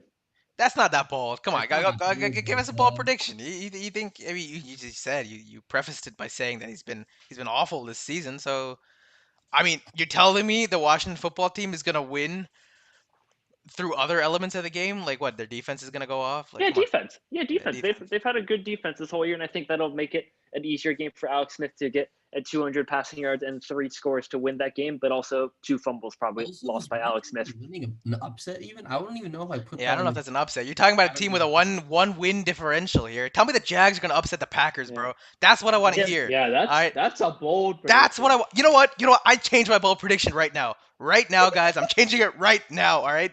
This man, Jake Luton. Luton, Jake Luton. Luton. All You right, didn't dude. know his name before Listen, yesterday. listen. Minshew mania. Minshew mania was a thing, and it lasted, and Minshew mania is gone now. So now it's Luton mania. All right, and Jake Luton is gonna go down there and outclass Aaron Rodgers. That's my bold prediction for the week. Yeah, I and the change it. Bears are gonna outrush Dalvin Cook. Okay, we can all say stupid things. It doesn't mean it's bold. Listen, man, it's bold. How is that not bold? It's bold. It's not because That there's is very nothing bold. credible to it. The Jaguars are gonna get smoked. I, I suppose. I suppose. I mean, For I the don't know. sake of my fantasy team, Also, though, yeah, I they do haven't hope won since James week Robinson 1. puts What do up you some think is going to crazy turn numbers. around for them now? Yeah, fair enough. All right, well, guys, I think we've had a lot of fun here today on the air. That for all you listeners, that's our last segment of the day. So I'll end this with this. That wraps up our show. If you made it this far, we hope you enjoyed it. Uh, we're really not here with any goal of monetization or making this blow up or anything. We're just four dudes who do this on the regular anyways and thought, might as well record this. So, anyways, if you like what you heard here today, feel free to share, subscribe, and please feel free to shoot us an email with suggestions on future debate topics, and we'd love to cover it on our next episode. Our email is tacklingthetruth.football@gmail.com. Thanks, everyone. Stay safe out there, and we'll see you next week on Tackling the Truth.